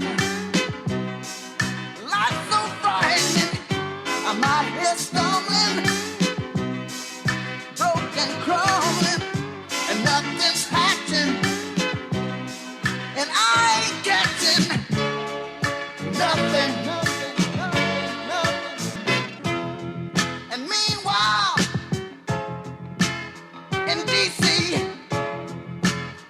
Trigger Dick is trying to be slick, and the short end of the stick is all I'm gonna get. Trigger Dick, please quit. I'm out here fighting, hungry, this ain't biting. Fish ain't biting. Welcome back to Morning Blend here on Guardian Radio 96.9. Dwight Strong along with Laverne Gardner. And we're talking about the grouper season, the closed season for Nassau grouper. Here to talk about this, we're very pleased to welcome from the Perry Institute for Marine Science, Senior Scientist Krista Sherman. Good morning. Great to have you with us. Thanks for having me. It is our pleasure. All right. So the grouper season's been closed since December 1st. Yes. So we're just here to remind people the season's still closed until the end of February. So the season reopens March 1st. And this happens every year. It's, a really critical time for this fish, and that's the reason why we have the closed season, because right now they are breeding, and we need them to keep breeding to help rebuild the populations. And in the grand scheme of things, that's not a long closed season at all. No, in the grand scheme of things, it really isn't long at all, because the entire for this species actually is a little bit longer. So we're just asking you to just give them at least those 3 months so they can do their thing. All right, so let's explain that to everybody, what the spawning means and what is happening at this time and why we shouldn't disturb them. Yeah. So grouper are really interesting. It's one of the species that, unlike some other fish, they have a really specific time of year where they like to get busy. And that happens to coincide with the winter ones when it's a little bit cooler. So the spawning season, when they're breeding, it runs from November to March. We tend to see peak spawning, in the Bahamas around the time where we have the closed season. So it's really important to give them that period of time to release their eggs and sperm, and they can survive and add to the next generation of fish. They're really easy to catch during that period because they're concentrated at these specific sites at specific times. And so they can be harvested really, really quickly. And that's what's happened, not just here in the Bahamas, but throughout the region. So a lot of these spawning sites where they go, some of them have been fished, some of them have collapsed to protect the ones that we do have left. So we need them to get lucky. We need them to keep getting busy. Yeah. All right. So much to talk about because Nassau grouper used to be widespread in the region. Is that right? Yes. And is this really like the last area that we find Nassau grouper? Yeah, so the Bahamas is one of the countries where we do have relatively healthy populations. The Cayman Islands is another really good example. They've actually had complete ban on fishing spawning aggregations and during the spawning season, which has helped their populations to recover. So those regulations do help. We don't have an all-out ban here in the Bahamas. We just have the closed season. So if people can at least respect that closed season, that'll go a long way. Their ban is for the entire spawning season? Yeah, so they're not allowed to fish Nassau grouper at all during the spawning season, and their aggregation sites are protected and well enforced. Wow. Good morning. Is there a fine if people or fishermen are caught during the closed season catching Nassau grouper? So we do have fishery regulations, and you would be violating the law if you catch, sell, or buy Nassau grouper during the closed season. I'm not sure what the current rate is because the fishery regulations are in the process of being revised. So the Department of Marine Resources would be the best sort of point of information for that. So you can contact them for more information. Yeah. Does it seem like fishers are getting it? They are paying attention? How long have we had this season now? We have had iterations of a closed season for a number of years, but we've had this fixed closed season with these dates, December 1st to February 28th, from 2015. So we've had seasonal closures for specific spawning sites as far back as 1999, but national-wide it's just been December 1st through February 28th from 2015. Yeah, not too and not too long. But I think some fishers are aware and they get it. It's just kind of common sense. If you want something they're not going to breed if crap. It's just not going to happen. They need to be underwater to be able to do that. And so I think people are getting that, and we need to make sure people understand the reason behind the season. And this is a fish now that's critically endangered. So we really want to make sure that message is getting out there, that people understand why. You can enjoy it, when the season's open, but just leave them for this particular window. Because, especially with New Year's, boiled fish is on the table. I know, but you could try other fish with boiled fish. All right, so what should you do if you're served grouper during this time? I would encourage people to ask before you order what the fish is that's been prepared with whatever dish you're ordering, whether it's boiled fish or stew fish. And if they say it's grouper, choose something else because, we're not going to address this issue if the demand still exists. So if people are choosing other options, they will stop fishing Nassau grouper during the closed season. You could eat them during other times of the year, but this time is really, really critical. Yeah. And there are other types of grouper other than Nassau that grouper. Is correct. How do you know when it's Nassau grouper versus not Nassau grouper? This is really good. And we have a really great poster available on our website, perryinstitute.org, that shows all the different grouper species that we have in the Bahamas. But yes, we do have many grouper species. Nassau grouper is very distinctive in terms of what it looks like, and I think it's probably one of the groupers most Bahamians can actually identify. Right. But it has this striped pattern on the body, and it has this little black kind of square blotch right towards the base of the tail fin. So really distinctive looking fish. But you see it all throughout the Bahamas. You see it in art, you see it in junkanoo, you see it in stamps. So it's something that I think is really visible and people should be able to identify. But the big question is, do the other groupers taste like Nassau grouper? Are they as meaty as Nassau grouper? In talking to some fishermen, they say they do like yellowfin grouper. I was talking to one in San Salvador just last week, and he actually prefers yellowfin. Some fishermen call it yellow wing grouper.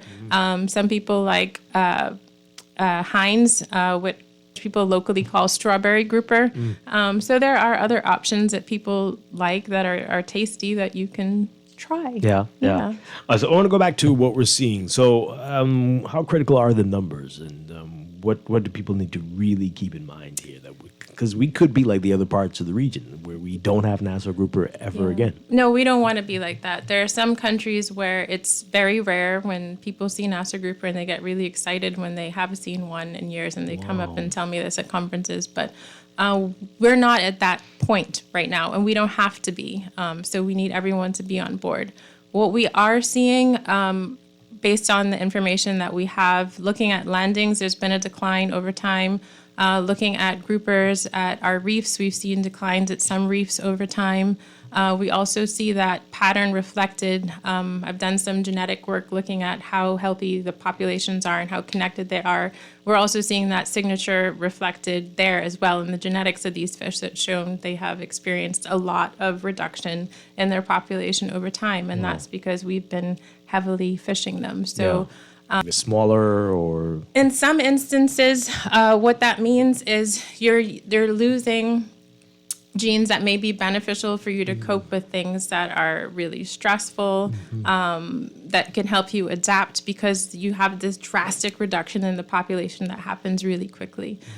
So that's not something that we want. We need to have genetically diverse populations. We need to have populations that are really healthy, where you have young fish, you have older fish, because those older fish are also helping those younger fish find where these spawning sites are, because these fish communicate actually underwater through sound.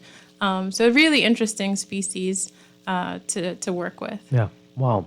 All right, we're getting a lot of interesting comments and questions, and you can text us as well, 422-4796, or tweet us at Morning Blend 969. I think we're still having a phone challenge there.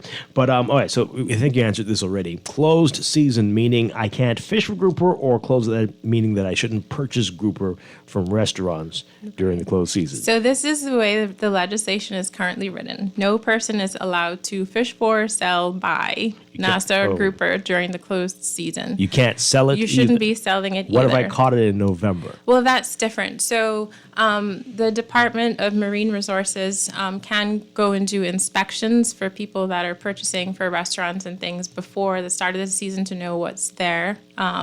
But you shouldn't be, after the season has already started, buying Nassau grouper that's already been caught and that kind of thing. Yeah. So there, it creates a bit of a problem, obviously, because people can say, I purchased this, or I caught this before the season started, and that kind of thing. But when something's fresh and when something's been frozen. Right. I mean, that's what this was caught before the season closed. Yeah. But that's why you said just perhaps avoid it. Just during avoid this it time. during this time. Yeah. I think that would be the best thing moving forward, because the idea is that we want to have a healthy fishery, not just in the short term, but in the long term as well. We don't want our fishery to collapse like we've seen in other countries. Yeah. It's really important. It generates a lot of income for a lot of people, and it provides food for people. It's a cultural icon. It's something that a lot of people think of when they think of boiled fish. It's usually grouper. Yeah.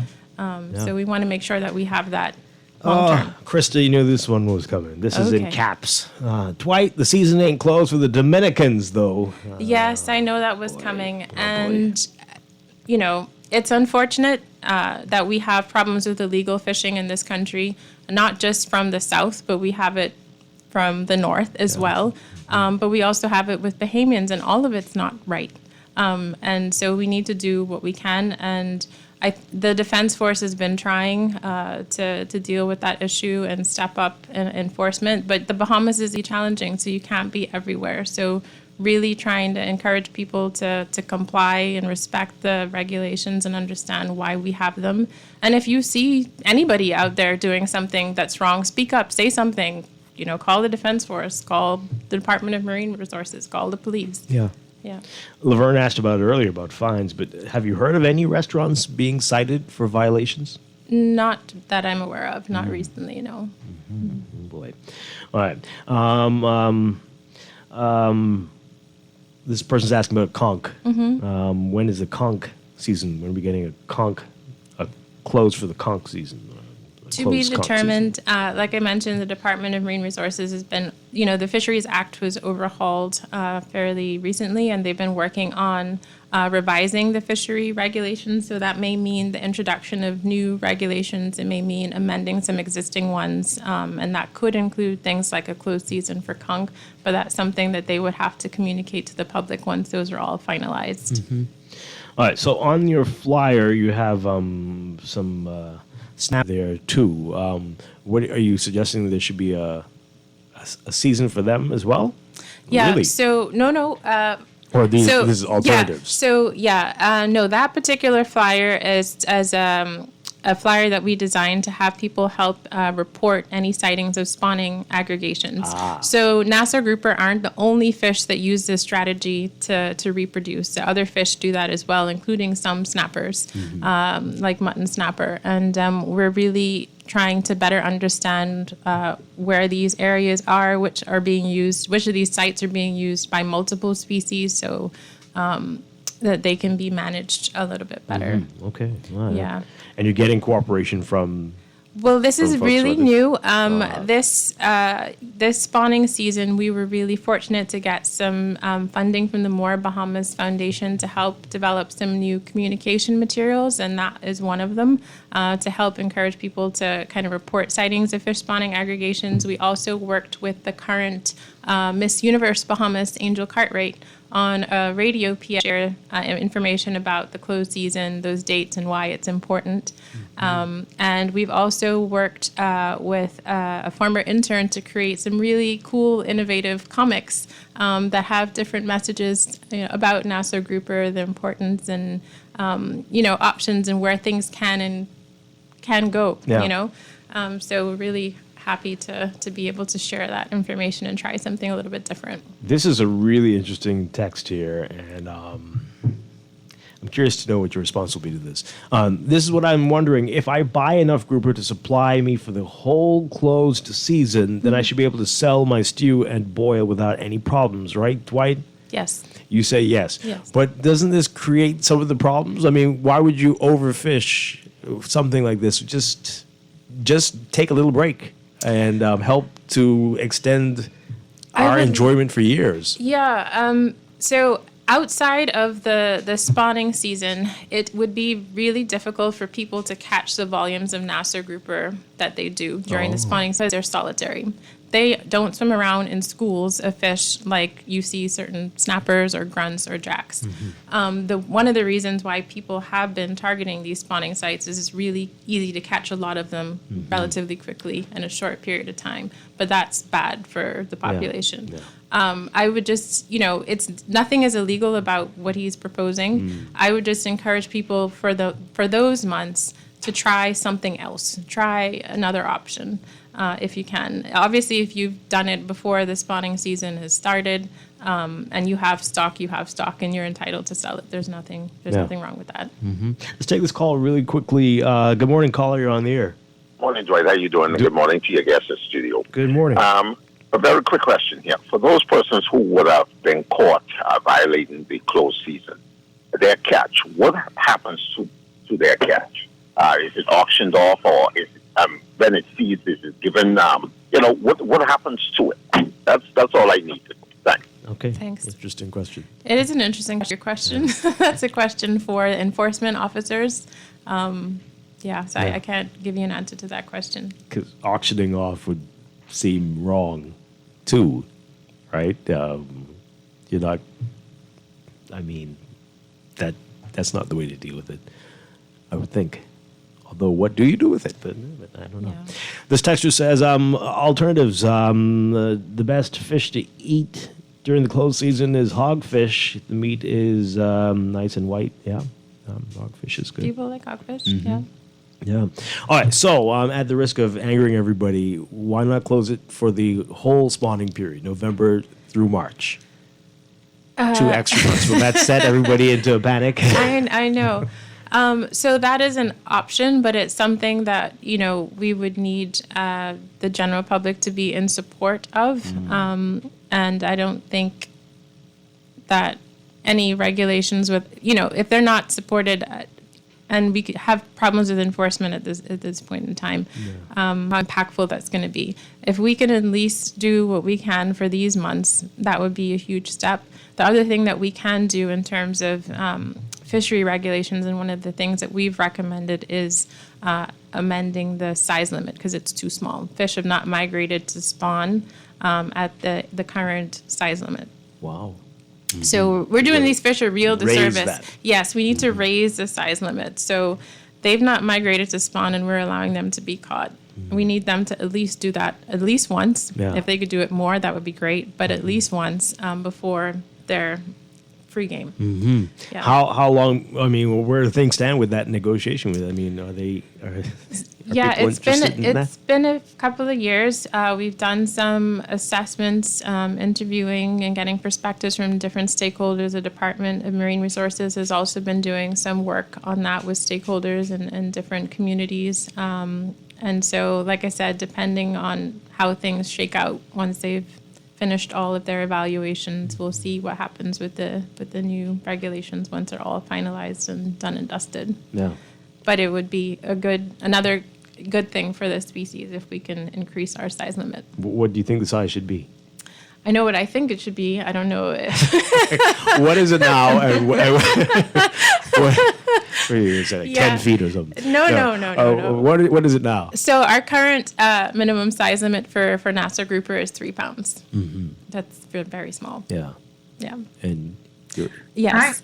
and you think? I'm thinking about, sorry, Dwight, I'm thinking about the last texter who said, well, if I caught, X amount before the season closed, then it's okay for me to sell grouper during the closed season to get rid of my catch.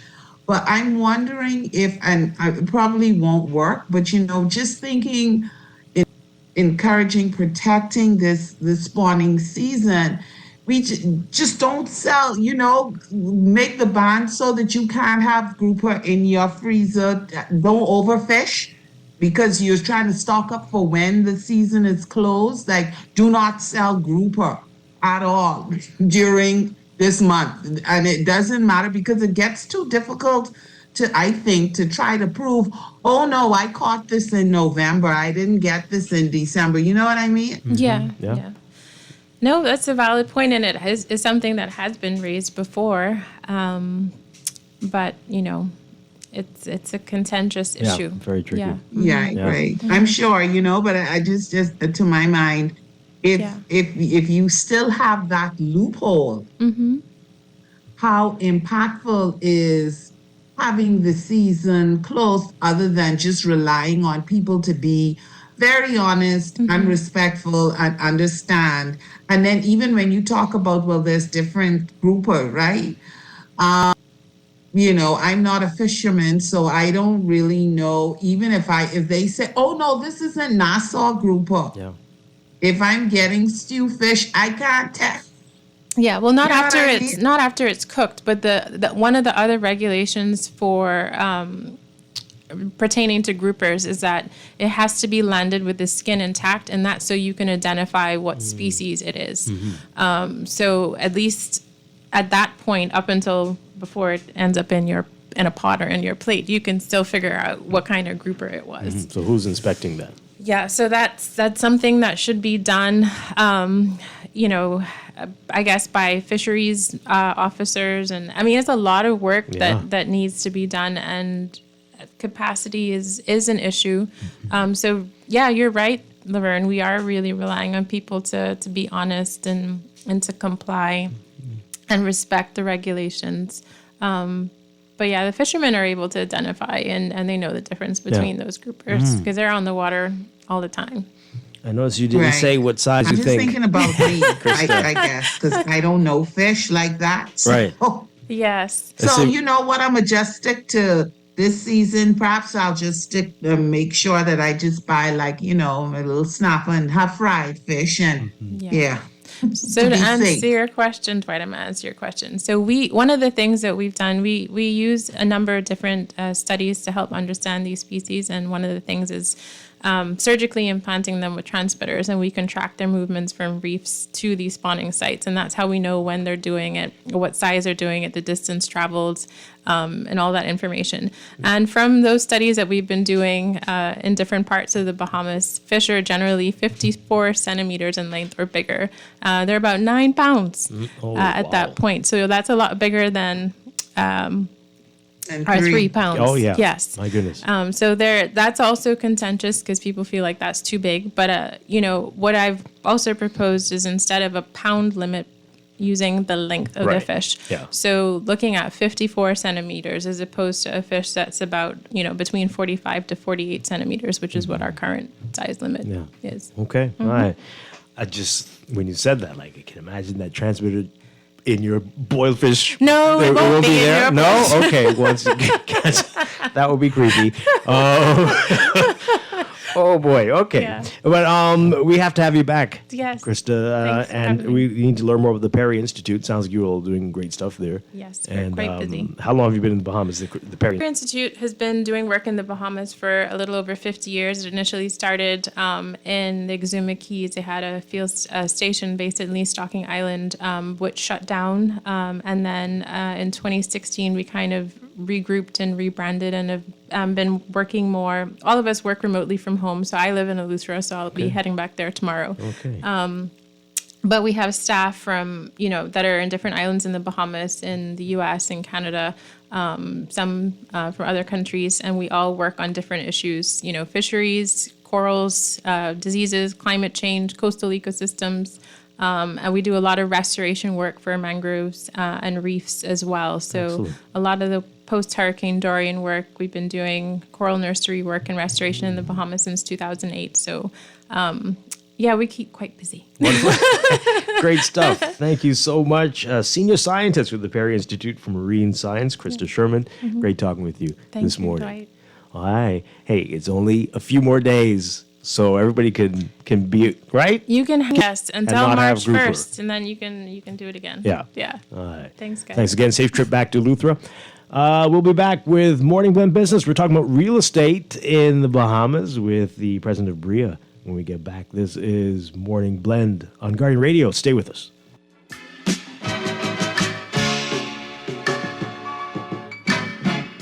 I'm out here fighting, hungry, fish ain't biting, life's so frightening. I'm out here stumbling, broken, crumbling, and nothing's hatching, and I ain't getting nothing. This is Guardian Radio 96.9 FM, Nassau, Bahamas. The views and opinions of the host and guests are their own and do not necessarily reflect the position of the management and staff of Guardian Network. Wake up, it's a new day. Wake up, it's a new day.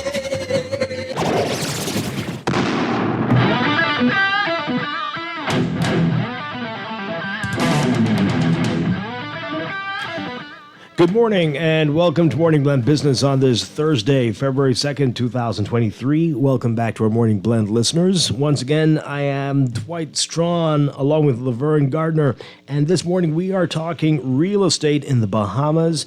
We're talking with the president of the Bahamas Real Estate Association, BRIA, and that is Nikki Boeuf. And Nikki, welcome back to the show. Great to have you with us. Thank you so much, Dwight. It's a pleasure to be back. Thank you for having me today. All right, so we have a lot to talk about, of course. But let's talk about 2022, the year that was. It was an interesting year for real estate in the country, and despite starting off the year with so many uncertainties about COVID and so many other challenges, but it was quite a year, right? Quite a year. I mean, in many different shapes and forms, and a lot of people know about the elephant in the room. So I guess we'll get to that later on. But yes, in speaking to a number of, I really wanted to be able to give a kind of a snapshot from not just my perspective, clearly, but from brokers who have seen and had a chance to kind of review numbers and what their expectations were last year versus what the actual reality of 2022 was.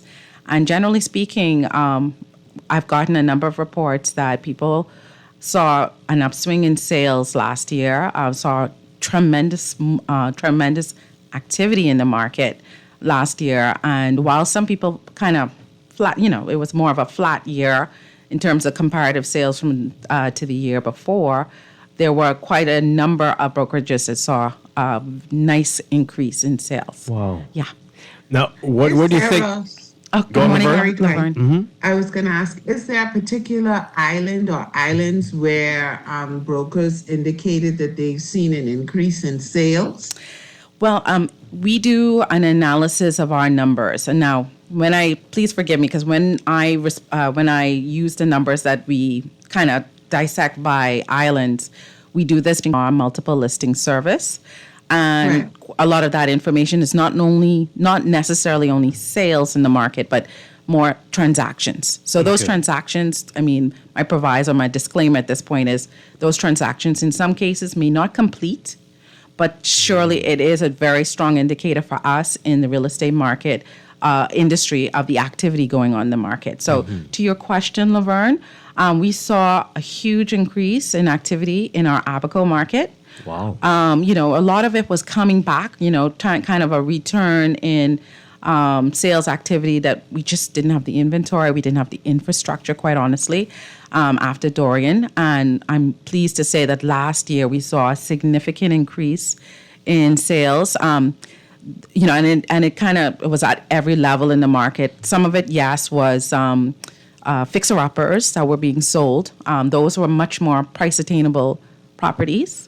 Some of it actually, more attainable than normal because, it was really kind of distressed properties being resold to be fixed up. Certainly at the high end, in certain areas in Abaco, we saw sales rivaling those, I would say, in our Lyford Key and our Old Fort Bay areas. Really? Here in New Providence, because New Providence for us has always been a significant portion of the sales. I would say we generally in New Providence accounted for about 60% of our sales in the past. But because of the increased activity, not only in Abaco, but in the Family Islands as a whole, the activity level, percentage-wise, of what happened in New Providence fell to about 50%. So all of that was taken up by new activity in Abaco. Eleuthera, certainly. We've seen a huge growth in Eleuthera sales and activity over the last year. All right, so I just want to pause right there. So yes. you let me get this right. You said that the numbers rivaled in terms of the volumes or in terms of the sales numbers, the transaction price? Both. In Abaco. Well, in Abaco. And so just to give you an idea, we had about 5 to 6 months last year where our top 3 sales, because usually those are the ones that we kind of look at across islands. Our top 3 sales, we had homes in the $3.5-4 million levels. In Abaco. Yes, Wow. being sold in Elbow Key area. Not limited to, but in that area. So it's very refreshing because it's a comeback that I don't know if anybody anticipated. No. Certainly, I know our agents in Abaco who see this on a day-to-day basis. It's not a surprise for them. I think this year, this was our first year and starting to do the top level, looking across the market. And it was very surprising in that regard. Any idea or theories as to what's happening? A lot of us were cooped up during the pandemic and realized the importance of homes and a nice home. Yes. Could that be part of it, or what's your view? What do you think? Actually, a large part of it is with COVID. There was a migration of people moving to this market, looking to get away from the big cities, from the increased potential of catching COVID because of the numbers. And moving to Paradise simply because it was accessible. They could operate because everybody was either on Zoom or their benefit. I think we all had to take a look at our quality of lives because of COVID and really starting to ask ourselves the question, what are we doing all of this for? And certainly could we not do this in a better way and in an environment that we are happy to be in day to day. And so we saw, particularly in our high-end, our luxury market, we saw increased numbers when we didn't expect them, and it was sustained throughout the year. And in fact, so much so that a number of the comments that came to me in reviewing last year's activities is that right now we're experiencing a shortage in inventory in that high level area, simply because the demand was so great. Right. Wow. Yeah. Well, that's beautiful. But what about the middle market and the low end? Yes. We know we have a housing challenge, right? Yes. What are we seeing there? We're seeing actually a lot of activity. So I talked a little bit about repossessed properties as related to the Abaco market, but certainly it can mean for, it's just a part of reality of life. So we see a number of those homes being reacquired. We see fixer-uppers. I mean, I think everybody is kind of on the HGTV slant. So it's about finding something that appeals to you and putting your vision into it. So it's the area that we get the most request for. I mean, you only have to take a look at our real estate chat on a day-to-day basis to see the demand that comes for. And I would say the average price point is anywhere from that 150 to the 250. It's the sweet spot. It's where a lot of demand is taking place to come in, find a fixer-upper, and then finish it to our own personal taste. Yeah. And, there's never any rush, right? You have your key areas that you need to make sure you have your comfort in, which is your bedroom, your kitchen, because you want to eat, right? That's all of our focus points. And then everything else, you can take your time, right? Because it's just continual projects. Yeah. So people are realizing that, and people are taking their time and doing just that. They acquire, or duplex, been very popular in our market, continues to be first level of request, because while you move into your starter home, you have someone on the side of you that's helping you meet your mortgage needs, right? So that's a win-win. Yeah. So there is inventory. There's inventory. Yeah. There's inventory. Now, like I said, that 200,000 to 250, particularly with duplexes, it's much harder to find right now. But as they come to market, they do disappear really quickly. Yeah. So I would urge the public, when you are, everybody has to make the right choice for them, and they shouldn't rush into anything it's a longer term investment, right? But certainly at that level, take a very somebody whose opinion you really respect. Do your research up front before you're showing, and just realize that where at a higher level you could probably take up to a month or whatever to shop and decide. At that level, I would say within the week, normally they disappear. Oh, wow. Yeah. We listings that barely make it to market, so they appear on the market today, and they are under offer within 2 to 3 days. And I noticed that people are driving around and looking and Yes. stopping, asking questions. Hey, do you know who lives there, Exactly. who owns this? So Yes. people are ready to pounce. Yes, very Yeah. much so. Very much Wow. so. Yeah. And what about the rental market? Do you deal with that much? And what are you seeing there? Because some of these prices. Yes, some of the price. So I would say our hottest price point in the rental would be anywhere from that 800 point up to about 1,500. 1,500 is where we get the bulk of requests for like a 3-bedroom. Yeah. And of course, it just depends on whether you want to be east or west. West, of course, it's very hard to fill those requests because west, normally most people request first and foremost. But east is obviously, there are two things about the east that's always very desirable. One is that you tend to get a little bit more bang for your buck. Yeah. Yeah. And of course, you have to, it has to be an area that appeals to you.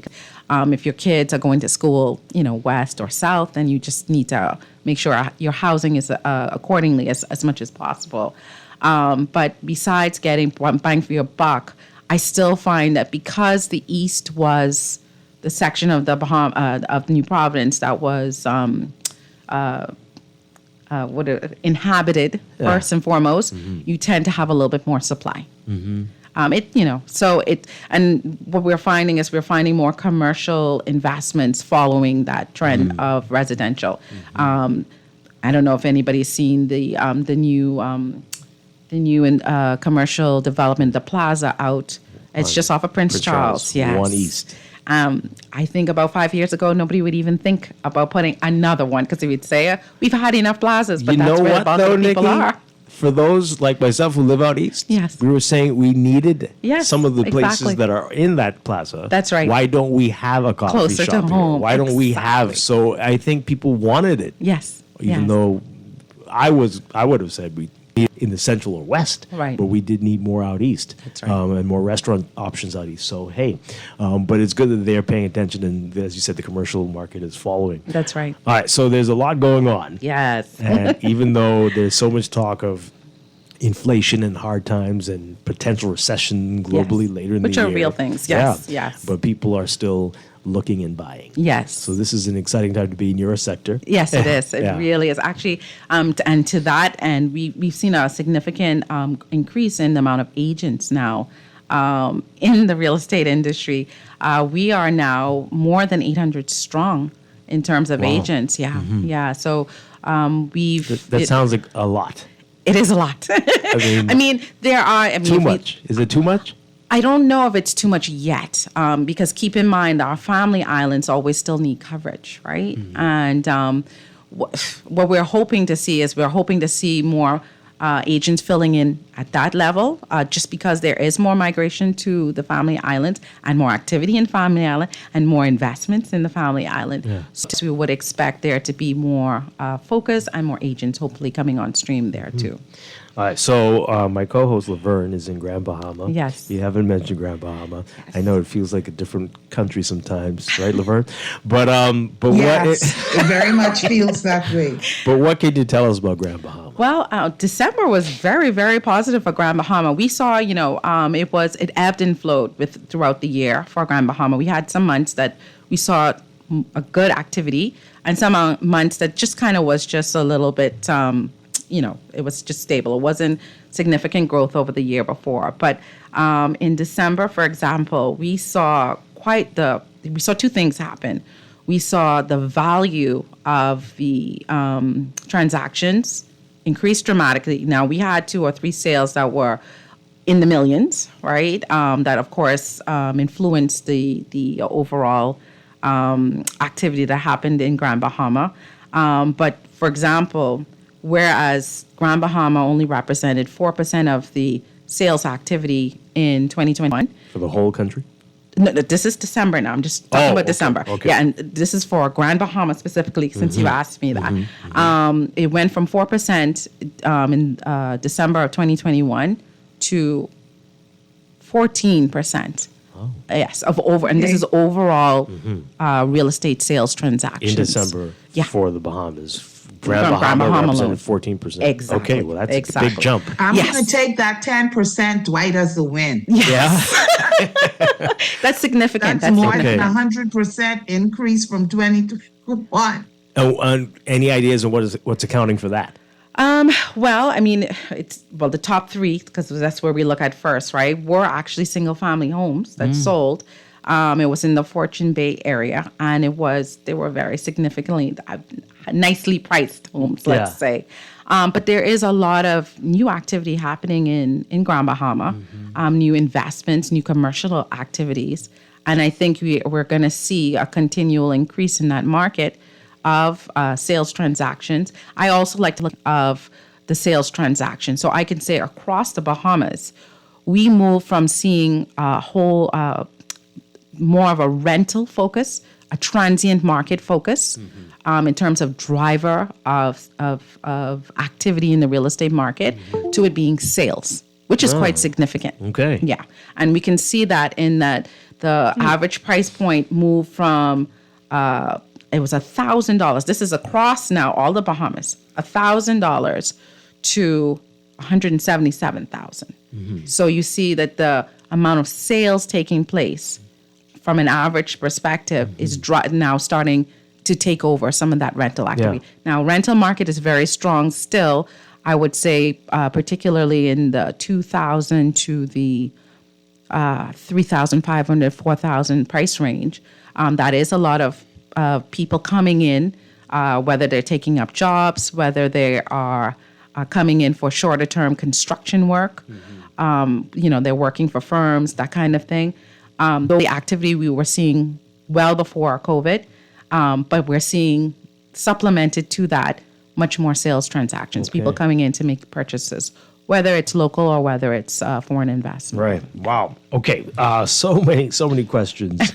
That sounds good, very healthy. But for those who are feeling they are being priced out of the market, what do you say to them? And are there opportunities there for people with land and who have a business mind? What do you see out there? Yeah, so that's a very good question. Okay, let me give that a little thought.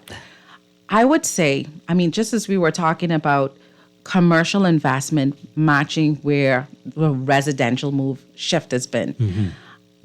We're already starting to see it a little bit in one or two newer developments coming to market. But there are two things.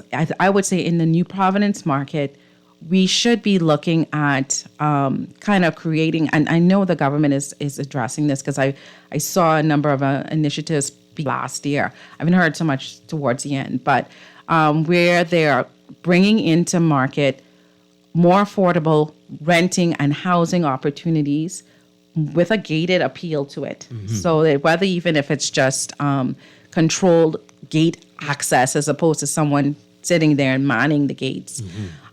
Everybody's looking for that. Everybody wants safety, right? And of course, in order to... Some people really feel some sort of way about it, though. But I do get it. Yes, yes. I don't think it should be the only option, but I think it's certainly something that everybody looks for, right? Particularly in our makeup of the family households nowadays. It's not necessarily mother and father and children. It's every variation of that now, right? So because of that, then if you have children slightly younger at home from school, having to get work done, not necessarily the supervision that we would have had in the past, then you want the additional security of gated entry, community, somebody, I saw this activity, calling you up, that type of thing. So in order to offer the affordable option, of course, those communities maybe will be a little bit more numerous than, say, some of the higher end. So rather than having maybe 20 or 30 in a particular gated community, you're going to larger numbers because you have the volume, but then the volume are still being able to have the amenities, the security on offer. I'll for risk of getting my hand slapped, I'll mention when Venetian West came to market, one of the biggest there were two things that made that attractive. It was, first of all, the affordability, which was the primary reason that most people flocked to trying to get a unit at the time, but also the financing options.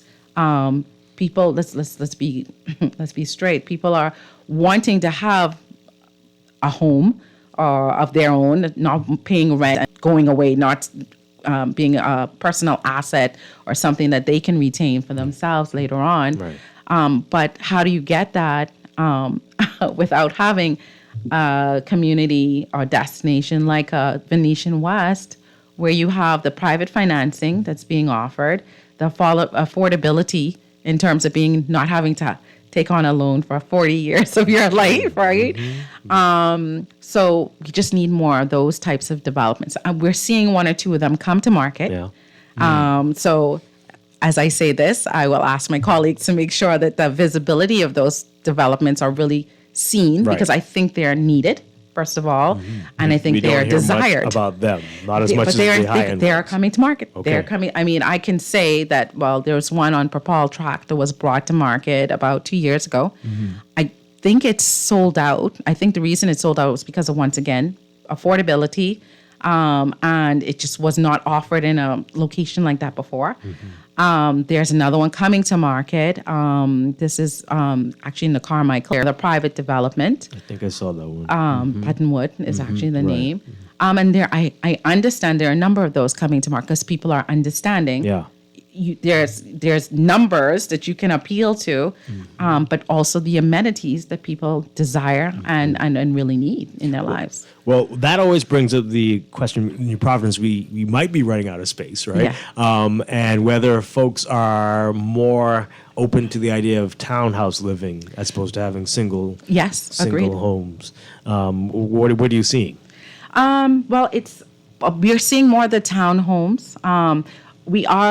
I've seen a couple of projects. I haven't seen those come to fruition where they were doing more like cottage style, because the reality, townhomes are great, but as you get up in age, some people don't want to have to contend with the stairs. So the reality is, I think they're calling them either bungalow or villa style homes are also those that we need to look at.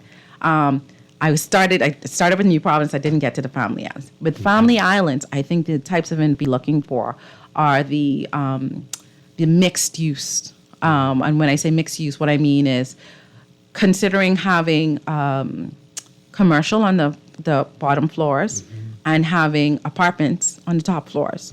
So you have multi-purpose locations in communities or communities around them where you have the amenities. Because one of the things in the family islands is, you could be in the most beautiful area, but have to drive 2 miles, to get to something you really need. Yes. Yeah. So the reality is, I think going forward, we should take a look. If you look at one of the most successful developments in New Providence, it's Sandyport. And if you think about what Sandyport offers, it's just that. It's the mixed use type of community where you have residential and commercial intermingled. Yeah. And so from the concept of me running downstairs to get a coffee, getting some convenience items, pharmacy, they're all right there at your doorstep. So it's a model, even if it isn't to the same magnitude in terms of investment that Sandyport is, you could still create it on a smaller scale. And because the family islands are zoned with open zoning, much more so than it is here. Yes. That's another Although it seems like that in advantage. New Providence sometimes, though. Well, I think sometimes it's created that way. And it's Right. Oh, boy. All right, so that's actually a great idea for the family islands. I hope people are listening. That would be wonderful. All right. This text... Oh, boy, I'm shaking my head. So I'll read it. Okay. Great show, as usual. IRCA needs to monitor apartment rentals, oh boy, because these people are renting garbage for $900 a month. So IRCA is the catch-all phrase for any regulator, apparently. Yeah, okay. But it's not IRCA, of course. Well, no, of course. Does BRIA regulate these things? Or who would you talk to if you feel being fleeced by your landlord or potential landlord? That is a good question. At this point, we do not regulate. That is something for our association to consider. I'm just trying to think of the body. Is it consumer protection? I don't know. It would have to be consumer protection. At this stage, it's not BRIA though. Yeah, no. And it's definitely not IRCA texter. IRCA is Utility. communications that you relate to people like us, broadcasters, and the BPLs, BTCs, and cable Bahamases of the world, but not real estate. Oh boy! All right, let's take a break. When we come back, we've got a lot more text messages, and we want to take. Can we take calls? We're good. We'll see. We're having some phone issues, but we'll get that sorted out. We're talking with Nikki Boeuf with Bahamas Real Estate Association, having a great conversation, and we're going to find out what that elephant that you talked about is. Okay. Because Laverne and I don't know what it is. Okay. So we're the two that don't know. Yeah, we'll get to that when we get back. This is Morning Blend Business on Guardian Radio 96.9.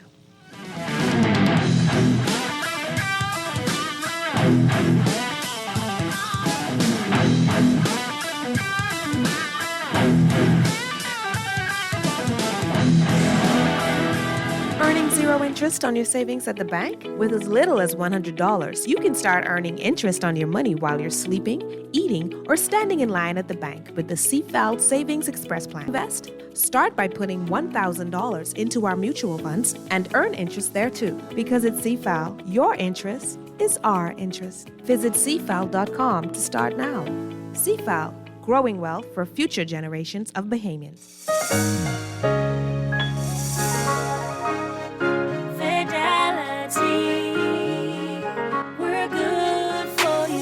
With so much going on in the world today, only accepting cash at your business can be risky. Let Fidelity offer you and your customers safety, convenience, and the flexibility of a fixed or mobile terminal. Take it with you, on the move and on the go, because business should never stop. For more details, speak to one of our business development officers at 356-7764 in Nassau or 352-6676 in Freeport. Visit our website at fidelitygroup.com or visit us at any of our branches.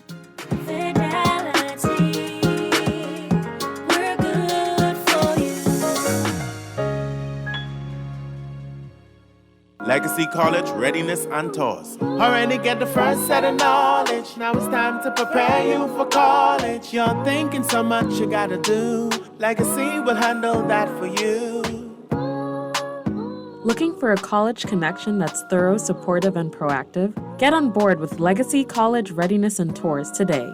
My name is Whitley Cargill. I am a student who benefited from Legacy College Readiness and Tours. Erica Morris, the president of Legacy College Readiness and Tours, ensures that you have a great ride through a program. You will receive college information, college campuses, and college advisement based on where you want to go and what you're looking for. Expand your knowledge and your experience. It's tailored to you. Look forward to Legacy College Readiness and Tours. Get on board today. Contact us at 242-809-5278 or email us at legacycollegetours@gmail.com today.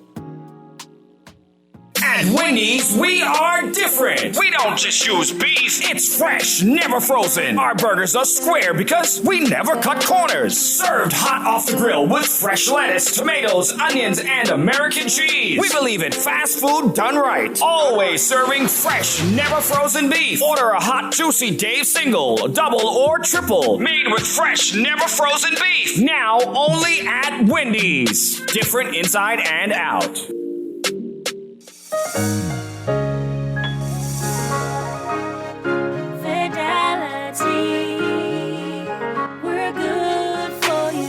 Whether your business is in store, on the go, let Fidelity work with you to maximize your customers' payment options with a fixed or mobile terminal so that you never miss a sale. It's safer than cash and more convenient so that you can take your business anywhere. For details, contact a business development officer today at 356-7764 in Nassau or 352-6676 in Freeport or visit our website at fidelitygroup.com.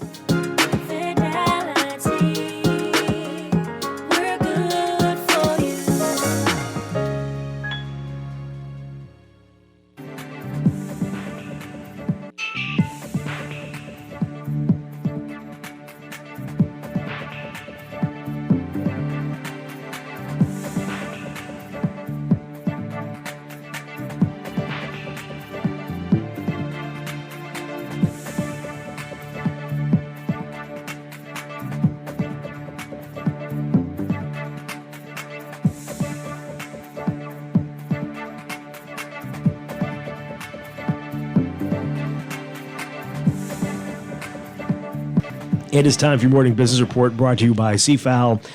The Prime Minister and Minister of Finance, Philip Davis, says that insurance companies have run afoul of the Value Added Tax Act by not remitting VAT on health insurance services to the government, but claiming it as an input and having the Department of Inland Revenue return it to them. He added that the government is now changing this practice by the insurance company, which he said used their own interpretation of the law. He said that while addressing the House on the matter, that although insurance companies are warning the public that this change will cause their health costs to increase, the government does not want to increase costs to consumers. Meanwhile, Shadow Minister of Finance Kwesi Thompson raised the matter in the House, hoping to get an understanding of why the government has chosen to move the insurance industry in this direction. Davis explained that the government consulted the insurance industry and that the industry agreed that VAT needs to be paid, but it was discovered that some insurers were not paying when doctors provide service to patients. The Prime Minister saying, quote, they were not paying VAT for that service. Now, the way the law is, health services attracts VAT and they were not paying it. They would tell you that they have accepted that VAT should have been paid. Well, the government decided they would forego it and let's revisit and see how it could be implemented. And they have agreed, although the insurance companies are saying they have not agreed. You can read all about both sides of the story in today's Guardian Business section. And outlining his administration's plan to achieve several important fiscal targets, Prime Minister Davis tabling the 2022 Fiscal Strategy Report in the House of Assembly months after it was due. Last week, opposition leader Michael Pintard accused the government of displaying contempt for the rule of law and the Bahamian people by not publishing that and other reports in November as required by law. The Prime Minister said the date was simply not feasible because at the time the Bahamas was in the middle of a Standard & Poor's biannual credit rating review, and tabling such a document would have interfered with the independent review process. And the Cave Key development will not be impeded by a lawsuit filed against the developers by Saudi Prince Salman bin Sultan Abdulaziz Al Saud. The developer sending a statement to Guardian Business, Bloomberg revealing in an article last week that the Saudi prince has a part in the development of that key and is suing a business partnership over a $5 million purchase of a stake in the island. According to Bloomberg, Cave Key LP is controlled by Integra Group, which the lawsuit says violated a side agreement with the Saudi prince, which he claims would require both himself and Integra to pay $5 million to satisfy the partnership. Get the details in today's Guardian Business section. Overseas, global energy giant Shell saying today that its annual profits doubled to a record high last year as oil and natural gas prices soared after Russia's invasion of Ukraine. London-based Shell plc posted adjusted earnings of $39.9 billion for 2022 in its financial results for the 3 final months of the year. Adjusted earnings in the fourth quarter, which exclude one-time items and fluctuations in the value of inventories, rose by $9.8 billion from the same period a year earlier. Shell's the latest oil company to report bumper profits, which risks reigniting public anger that the fossil fuel industry does more, or should do more, to offset high energy bills for households and small businesses, as well as cut climate-changing carbon emissions. U.S.-based ExxonMobil also posted record annual profits just a few days ago, while UK rival BP and France's Total Energies reported huge quarterly profits last year. In your Market Watch, recapping trading on the BAISS from Wednesday, your market movers: Commonwealth Bank moving 14,000 shares, closing at $358, unchanged. Consolidated Water unchanged at $293, and Emira Incorporated down 13 cents, closing at $974. The BAISS All-Share Index closing at 2,639.12, down 0.04. That's your Market Watch, and that is your Morning Business Report, brought to you by CFAL, growing wealth for future generations.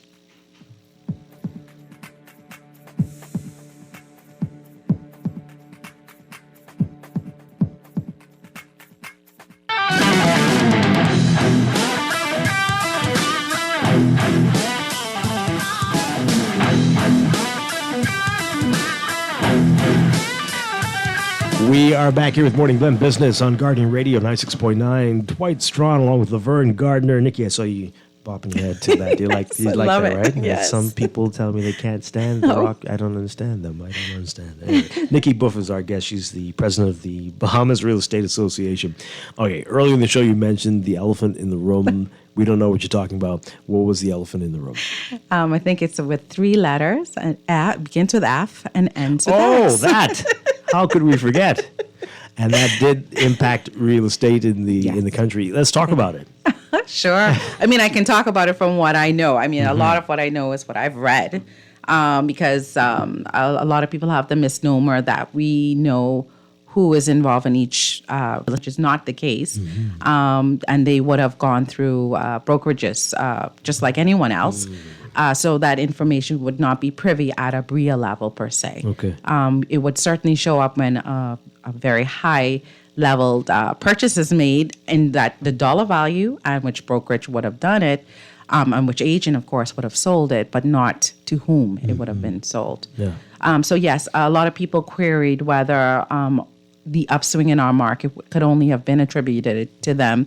And I would say that, see strong sales throughout, as I said, the islands, New Providence included, Well, even after the fiasco that happened, unfortunately. Yeah. Yeah. Wow. All right, so the interest is still there, of course, in the high end. That didn't deter anybody after that. No. Okay. All right. Because some people were concerned. I'm not sure why they were, but people were concerned. No, we're still seeing very high level, high value transactions take place. I think if I were to list the islands, it would be probably in this order: New Providence. There's probably a very close second between Abaco and Eleuthera, because we've seen some very high-end vacant lots as well as developed properties being sold out of the Eleuthera market over the past few years. And what has happened is there's a big trickle-down effect as we're seeing much more smaller properties, in terms of value and vacant lots coming to market. For a moment there, we were experiencing a little glut inventory there too, because the demand is very high.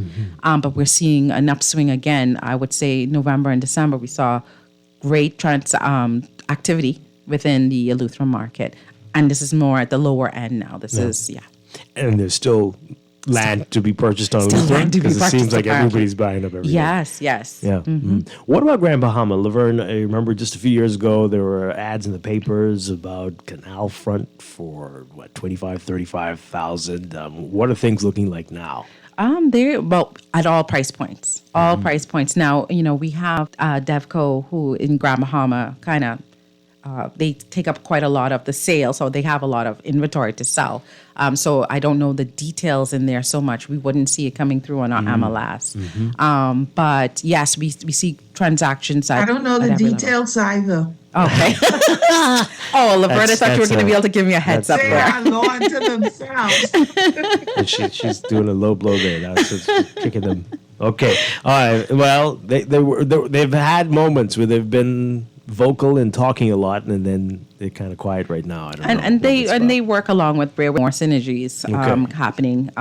Yes, as we move forward. Yes. Now, you and I were talking about this off air. I was asking if you see people not going through brokers to sell their properties and having people buy directly from the owner. That we've heard that's dangerous. Yes. But what are the risks involved with that? I would say the primary risk is losing your deposit. When you work with a licensed agent, we say from the outset, as much as you love that property, don't give us the funds. Put those funds with your attorney. Your attorney will put that in a deposit fund, and when your transaction is ready to get to under contract status, then those funds will be transferred directly to the other attorney.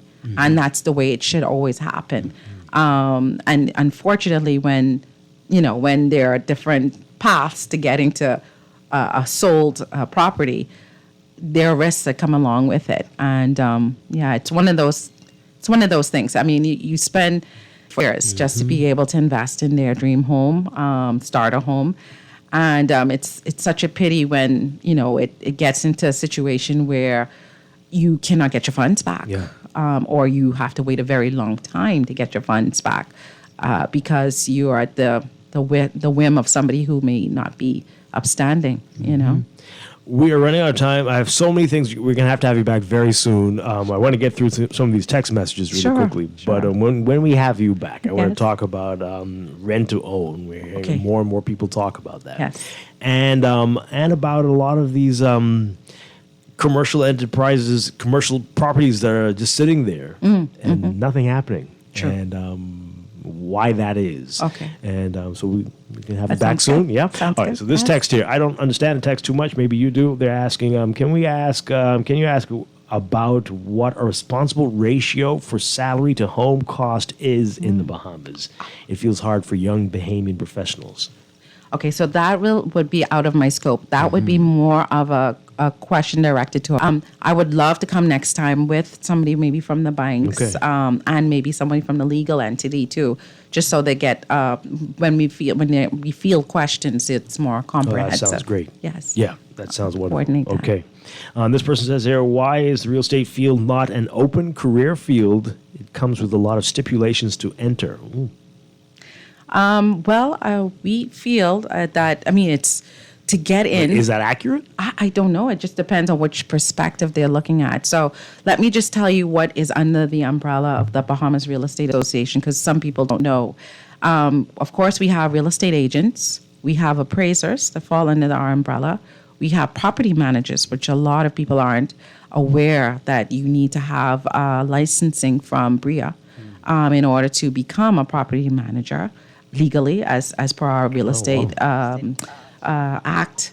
Did I miss anyone? Oh my goodness. I hope I didn't miss anyone, because then that's a faux pas. Did you mention brokers, of course, yeah. yes. Okay. And brokers, there's a certain path to becoming a broker, which is not as easy to access as it is to become a real estate agent, but it comes with a lot more responsibility, and you of course have a team of, it could be as small as 2 people reporting to you, but you do have people that report into you, and you're responsible for them and anything that they do in the market on your brokerage firm's behalf. Yeah.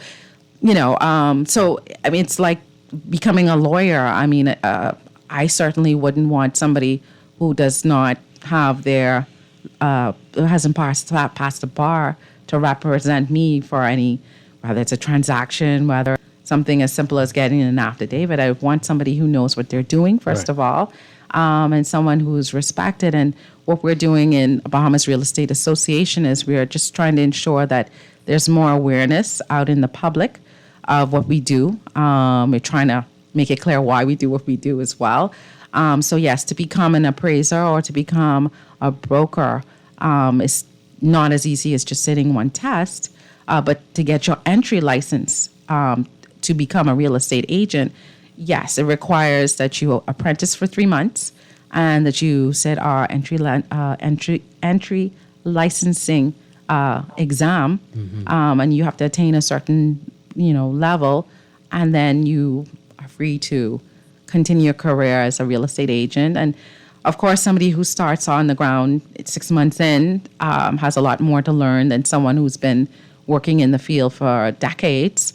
But no, it's a profession. So for us, it's something that, we have a standard. We have our rules and regulations.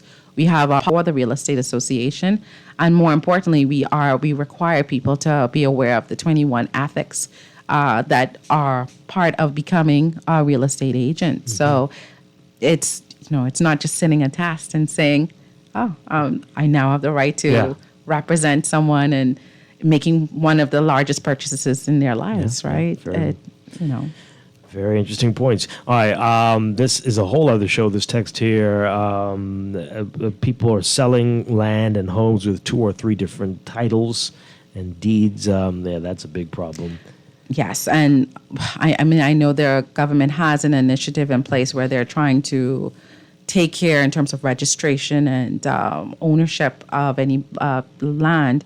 Once again, that goes more under the purview of the lawyers, which is always part of the process. When you purchase a home, there is a title search to ensure that you are getting clear title.